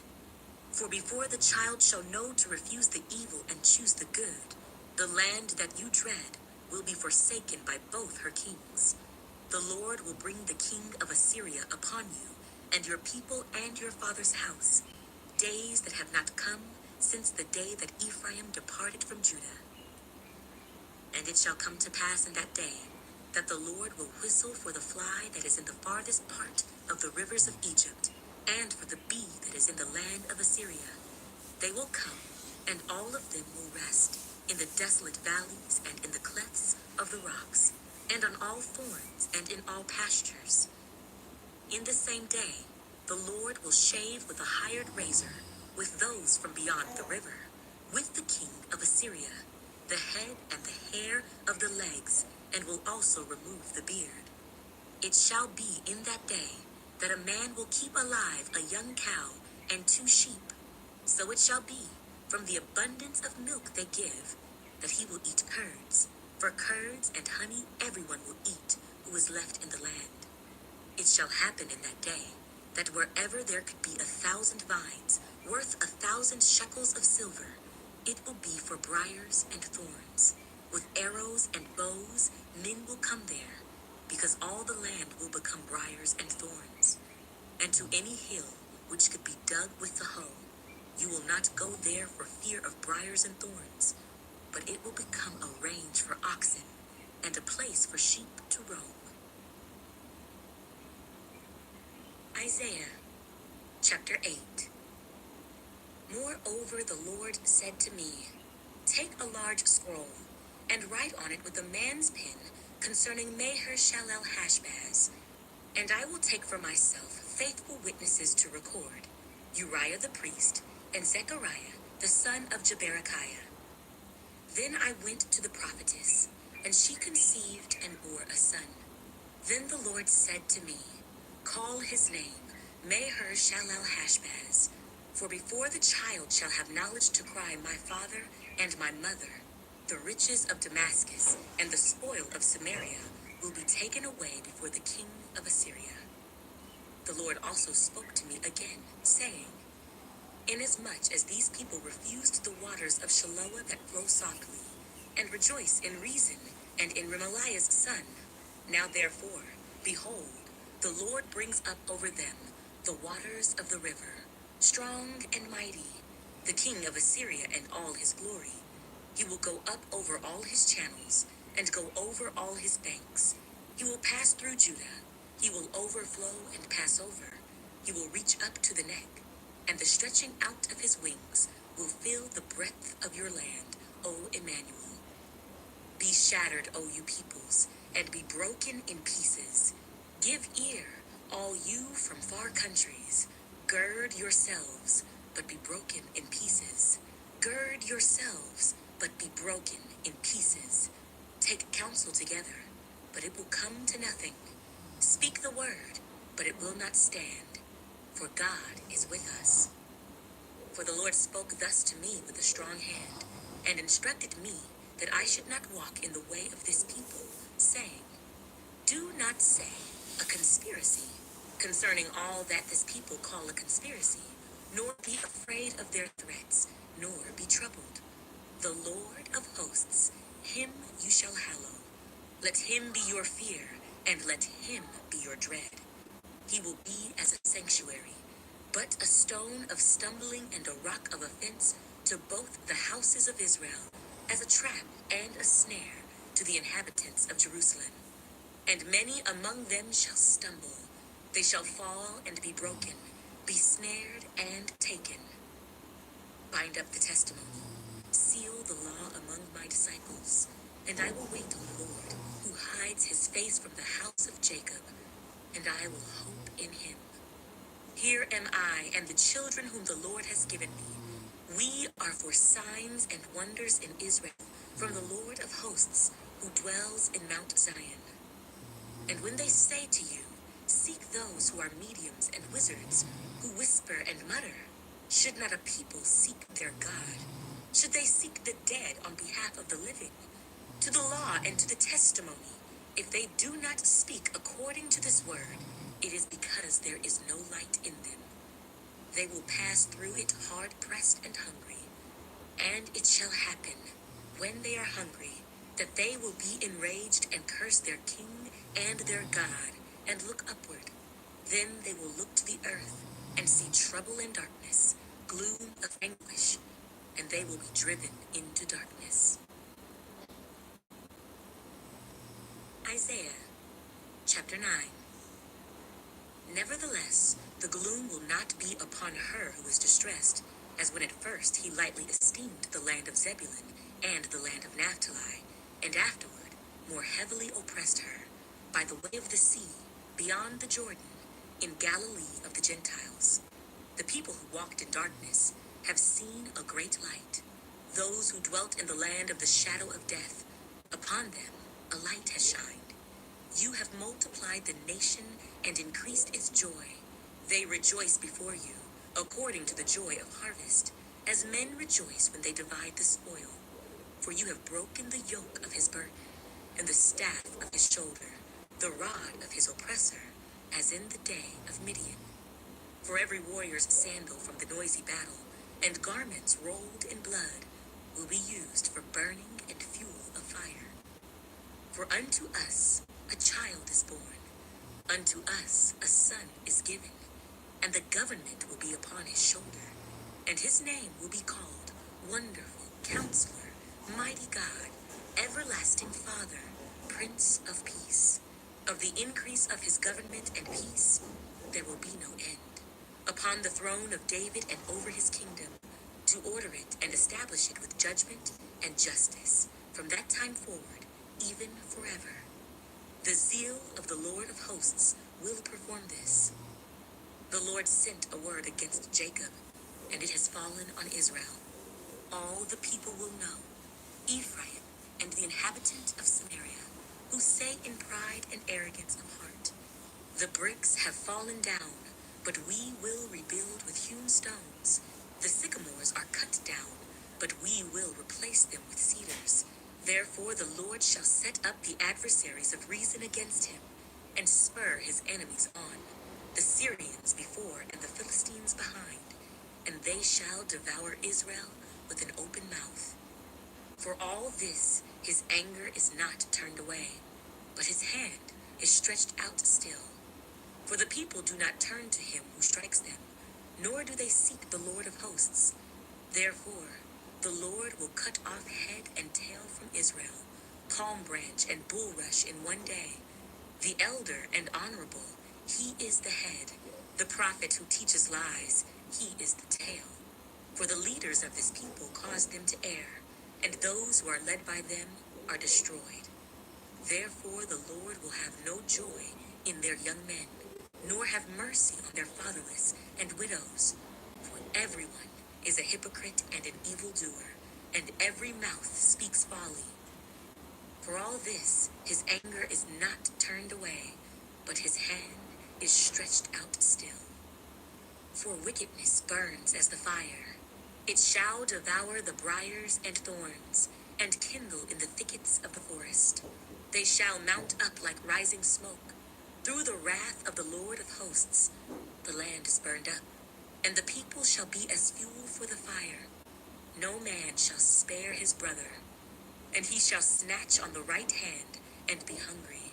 He shall devour on the left hand and not be satisfied. Every man shall eat the flesh of his own arm. Manasseh shall devour Ephraim, and Ephraim Manasseh. Together they shall be against Judah. For all this, his anger is not turned away, but his hand is stretched out still. Isaiah chapter 10. Woe to those who decree unrighteous decrees, who write misfortune, which they have prescribed to rob the needy of justice, and to take what is right from the poor of my people, that widows may be their prey, and that they may rob the fatherless. What will you do in the day of punishment, and in the desolation which will come from afar? To whom will you flee for help? And where will you leave your glory? Without me, they shall bow down among the prisoners, and they shall fall among the slain. For all this, his anger is not turned away, but his hand is stretched out still. Woe to Assyria, the rod of my anger, and the staff in whose hand is my indignation.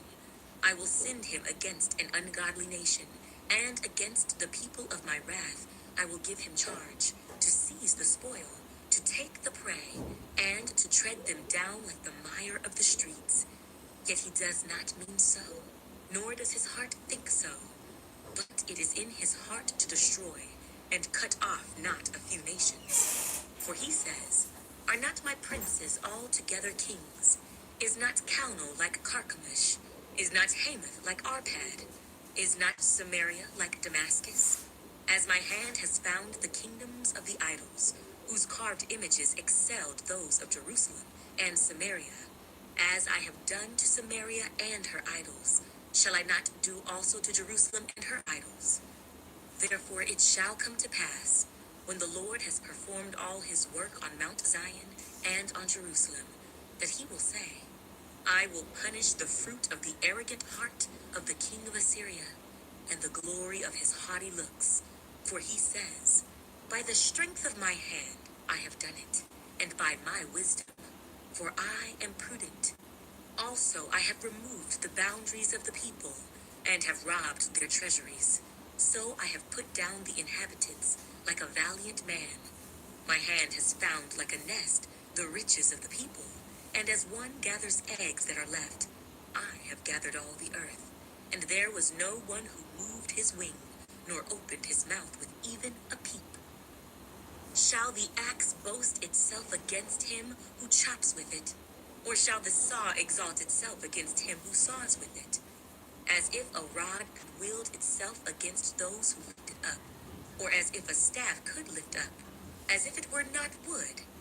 Therefore the Lord of hosts, will send leanness among his fat ones, and under his glory he will kindle a burning like the burning of a fire. So the light of Israel will be for a fire, and his Holy One for a flame. It will burn and devour his thorns and his briars in one day, and it will consume the glory of his forest and of his fruitful field, both soul and body, and they will be as when a sick man wastes away. Then the rest of the trees of his forest will be so few in number that a child may write them. And it shall come to pass in that day that the remnant of Israel, and such as have escaped of the house of Jacob, will never again depend on him who defeated them, but will depend on the Lord, the Holy One of Israel, in truth. The remnant will return, the remnant of Jacob, to the mighty God. For though your people, O Israel, be as the sand of the sea, a remnant of them will return. The destruction decreed shall overflow with righteousness, for the Lord God of hosts will make a determined end in the midst of all the land. Therefore, thus says the Lord God of hosts, O my people, who dwell in Zion, do not be afraid of the Assyrian. He shall strike you with a rod, and lift up his staff against you, in the manner of Egypt. For yet a very little while, and the indignation will cease, as will my anger in their destruction. And the Lord of hosts will stir up a scourge for him like the slaughter of Midian at the rock of Oreb. As his rod was on the sea, so will he lift it up in the manner of Egypt. It shall come to pass in that day that his burden will be taken away from your shoulder, and his yoke from your neck, and the yoke will be destroyed because of the anointing oil. He has come to Aiah, he has passed Migron. At Michmash he has attended to his equipment.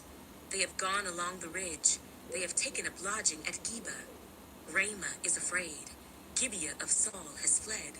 Lift up your voice, O daughter of Gallim. Cause it to be heard as far as Laish, O poor Anathoth. Madmenah has fled. The inhabitants of Gebim seek refuge. As yet he will remain at Nob that day. He will shake his fist at the mount of the daughter of Zion, the hill of Jerusalem. Behold, the Lord of hosts, will lop off the bough with terror. Those of high stature will be hewn down, and the haughty will be humbled. He will cut down the thickets of the forest with iron, and Lebanon will fall by the mighty one. Isaiah chapter 11. There shall come forth a rod from the stem of Jesse, and a branch shall grow out of his roots. The Spirit of the Lord shall rest upon him, the Spirit of wisdom and understanding, the Spirit of counsel and might, the Spirit of knowledge and of the fear of the Lord. His delight is in the fear of the Lord, and he shall not judge by the sight of his eyes, nor decide by the hearing of his ears, but with righteousness he shall judge the poor, and decide with equity for the meek of the earth. He shall strike the earth with the rod of his mouth, and with the breath of his lips he shall slay the wicked. Righteousness shall be the belt of his loins, and faithfulness the belt of his waist. The wolf also shall dwell with the lamb. The leopard shall lie down with the young goat, the calf and the young lion, and the fatling together, and a little child shall lead them. The cow and the bear shall graze, their young ones shall lie down together, and the lion shall eat straw like the ox. The nursing child shall play by the cobra's hole, and the weaned child shall put his hand in the viper's den. They shall not hurt nor destroy in all my holy mountain, for the earth shall be full of the knowledge of the Lord, as the waters cover the sea. And in that day there shall be a root of Jesse, who shall stand as a banner to the people, for the Gentiles shall seek him, and his resting place shall be glorious.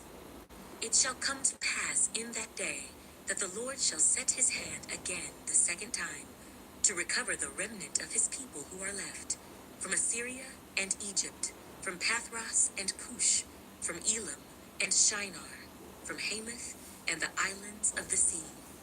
He will set up a banner for the nations, and will assemble the outcasts of Israel, and gather together the dispersed of Judah from the four corners of the earth. Also, the envy of Ephraim shall depart, and the adversaries of Judah shall be cut off. Ephraim shall not envy Judah, and Judah shall not harass Ephraim, but they shall fly down upon the shoulder of the Philistines toward the west. Together they shall plunder the people of the east. They shall lay their hand on Edom and Moab, and the people of Ammon shall obey them. The Lord will utterly destroy the tongue of the sea of Egypt.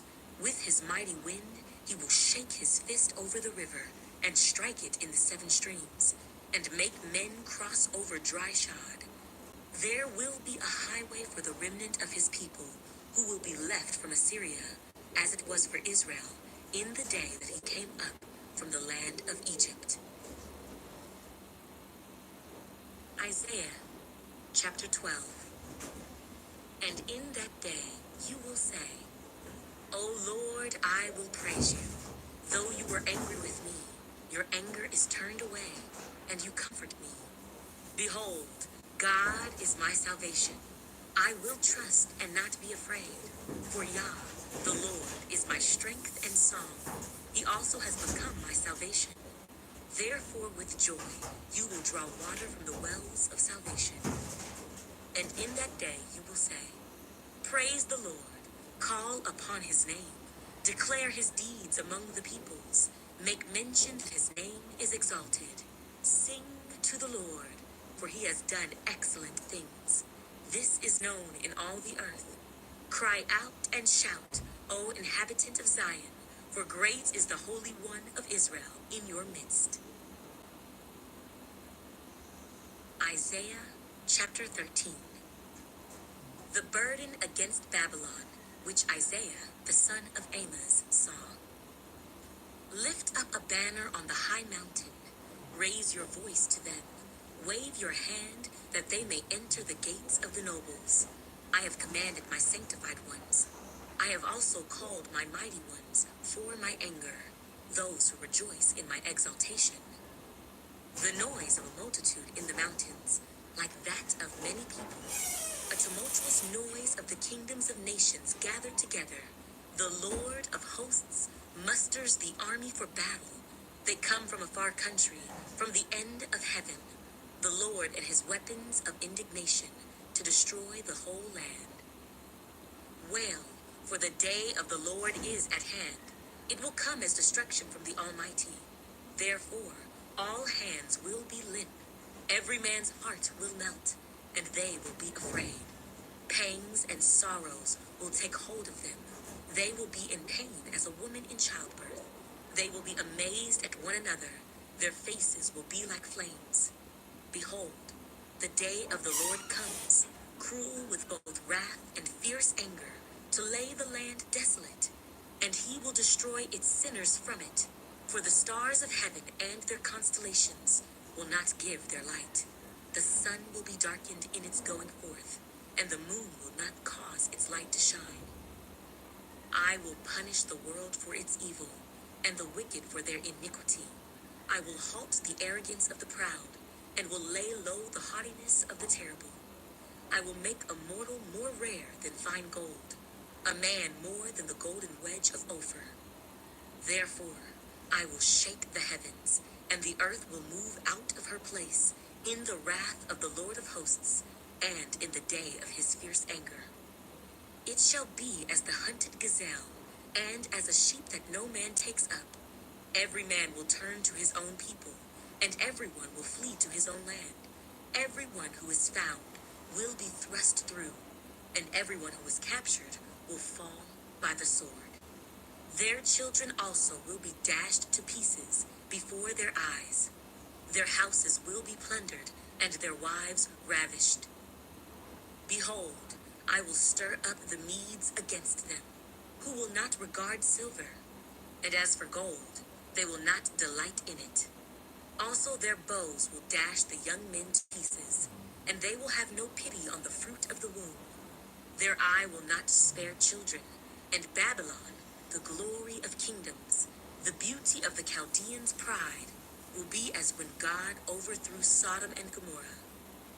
It will never be inhabited, nor will it be settled from generation to generation.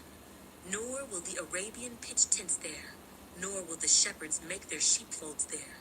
But wild beasts of the desert will lie there, and their houses will be full of owls.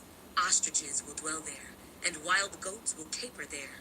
The hyenas will howl in their citadels, and jackals in their pleasant palaces. Her time is near to come, and her days will not be prolonged. Isaiah chapter 14. For the Lord will have mercy on Jacob, and will still choose Israel, and settle them in their own land. The strangers will be joined with them, and they will cling to the house of Jacob. Then people will take them and bring them to their place, and the house of Israel will possess them for servants and maids in the land of the Lord. They will take them captive, whose captives they were, and rule over their oppressors. It shall come to pass in the day the Lord gives you rest from your sorrow, and from your fear, and the hard bondage in which you were made to serve, that you will take up this proverb against the king of Babylon, and say, how the oppressor has ceased, the golden city ceased. The Lord has broken the staff of the wicked, the scepter of the rulers. He who struck the people in wrath with a continual stroke, he who ruled the nations in anger, is persecuted, and no one hinders. The whole earth is at rest and quiet. They break forth into singing. Indeed, the cypress trees rejoice over you, and the cedars of Lebanon, saying, since you were cut down, no woodsman has come up against us. Hell from beneath is excited about you, to meet you at your coming. It stirs up the dead for you, all the chief ones of the earth. It has raised up from their thrones all the kings of the nations. They all shall speak and say to you, have you also become as weak as we? Have you become like us? Your pomp is brought down to Sheol, and the sound of your stringed instruments. The maggot is spread under you, and worms cover you. How you are fallen from heaven, O Lucifer, son of the morning. How you are cut down to the ground, you who weakened the nations. For you have said in your heart, I will ascend into heaven. I will exalt my throne above the stars of God. I will also sit on the mount of the congregation, on the farthest sides of the north. I will ascend above the heights of the clouds. I will be like the Most High.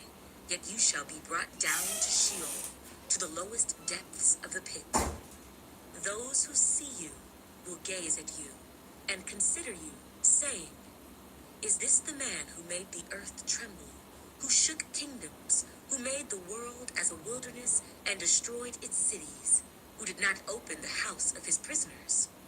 All the kings of the nations, all of them, sleep in glory, everyone in his own house. But you are cast out of your grave, like an abominable branch, like the garment of those who are slain, thrust through with a sword, who go down to the stones of the pit, like a corpse trodden underfoot. You will not be joined with them in burial, because you have destroyed your land and slain your people. The brood of evildoers shall never be named. Prepare slaughter for his children, because of the iniquity of their fathers, lest they rise up and possess the land, and fill the face of the world with cities. For I will rise up against them, says the Lord of hosts, and cut off from Babylon the name and remnant, and offspring and posterity, says the Lord. I will also make it a possession for the porcupine, and marshes of muddy water. I will sweep it with the broom of destruction, says the Lord of hosts. The Lord of hosts has sworn, saying, Surely as I have thought, so it shall come to pass, and as I have purposed, so it shall stand, that I will break the Assyrian in my land, and on my mountains tread him underfoot. Then his yoke shall be removed from them, and his burden removed from their shoulders. This is the purpose that is purposed against the whole earth, and this is the hand that is stretched out over all the nations. For the Lord of hosts has purposed, and who will annul it? His hand is stretched out, and who will turn it back? This is the burden which came in the year that King Ahaz died. Do not rejoice, all you of Philistia, because the rod that struck you is broken. For out of the serpent's roots will come forth a viper, and its offspring will be a fiery flying serpent. The firstborn of the poor will feed, and the needy will lie down in safety. I will kill your roots with famine, and it will slay your remnant. Wail, O gate, cry, O city. All you of Philistia are dissolved, for smoke will come from the north, and no one will be alone in his appointed times. What will they answer the messengers of the nation? That the Lord has founded Zion, and the poor of his people shall take refuge in it. Isaiah chapter 15. The burden against Moab. Because in the night Ar of Moab is laid waste and destroyed, because in the night Kir of Moab is laid waste and destroyed. He has gone up to the temple and Dibon, to the high places to weep. Moab will wail over Nebo and over Medeba. On all their heads will be baldness, and every beard cut off. In their streets they will clothe themselves with sackcloth. On the tops of their houses and in their streets everyone will wail, weeping bitterly. Heshbon and Elealeh will cry out. Their voice shall be heard as far as Jahaz. Therefore the armed soldiers of Moab will cry out. His life will be burdensome to him. My heart will cry out for Moab. His fugitives shall flee to Zoar like a 3-year-old heifer. For by the ascent of Luhith they will go up with weeping. For in the way of Horonaim they will raise up a cry of destruction. For the waters of Nimrim will be desolate. For the green grass has withered away. The grass fails, there is nothing green. Therefore, the abundance they have gained, and what they have laid up, they will carry away to the brook of the willows. For the cry has gone all around the borders of Moab, its wailing to Eglaim, and its wailing to Beer Elim. For the waters of Dimon will be full of blood, because I will bring more upon Dimon, lions upon him who escapes from Moab, and on the remnant of the land. Isaiah chapter 16. Send the lamb to the ruler of the land, from Selah to the wilderness, to the mount of the daughter of Zion, for it shall be as a wandering bird thrown out of the nest. So shall be the daughters of Moab at the fords of the Arnon. Take counsel, execute judgment, make your shadow like the night in the middle of the day. Hide the outcasts. Do not betray him who escapes. Let my outcasts dwell with you, O Moab. Be a shelter to them from the face of the spoiler. For the extortioner is at an end. Devastation ceases. The oppressors are consumed out of the land. In mercy, the throne will be established, and one will sit on it in truth. in the tabernacle of David, judging and seeking justice and hastening righteousness. We have heard of the pride of Moab. He is very proud, of his haughtiness and his pride and his wrath. But his lies shall not be so. Therefore Moab shall wail for Moab. Everyone shall wail. For the foundations of Kir Hareseth you shall mourn. Surely they are stricken. For the fields of Heshbon languish, and the vine of Sibmah. The lords of the nations have broken down its choice plants, which have reached to Jazer, and wandered through the wilderness. Her branches are stretched out, they are gone over the sea. Therefore I will bewail the vine of Sibmah, with the weeping of Jazer. I will drench you with my tears, O Heshbon, and Elealeh, for battle cries have fallen over your summer fruits and your harvest. Gladness is taken away, and joy from the plentiful field. In the vineyards there will be no singing, nor will there be shouting. No treaders will tread out wine in the presses. I have made their shouting cease. Therefore my heart shall resound like a harp for Moab, and my inner being for Kir Heres. And it shall come to pass, when it is seen that Moab is wearied on the high place, that he will come to his sanctuary to pray, but he will not prevail. This is the word which the Lord has spoken concerning Moab since that time. But now the Lord has spoken, saying, within 3 years, as the years of a hired man, the glory of Moab will be despised with all that great multitude, and the remnant will be very small and feeble.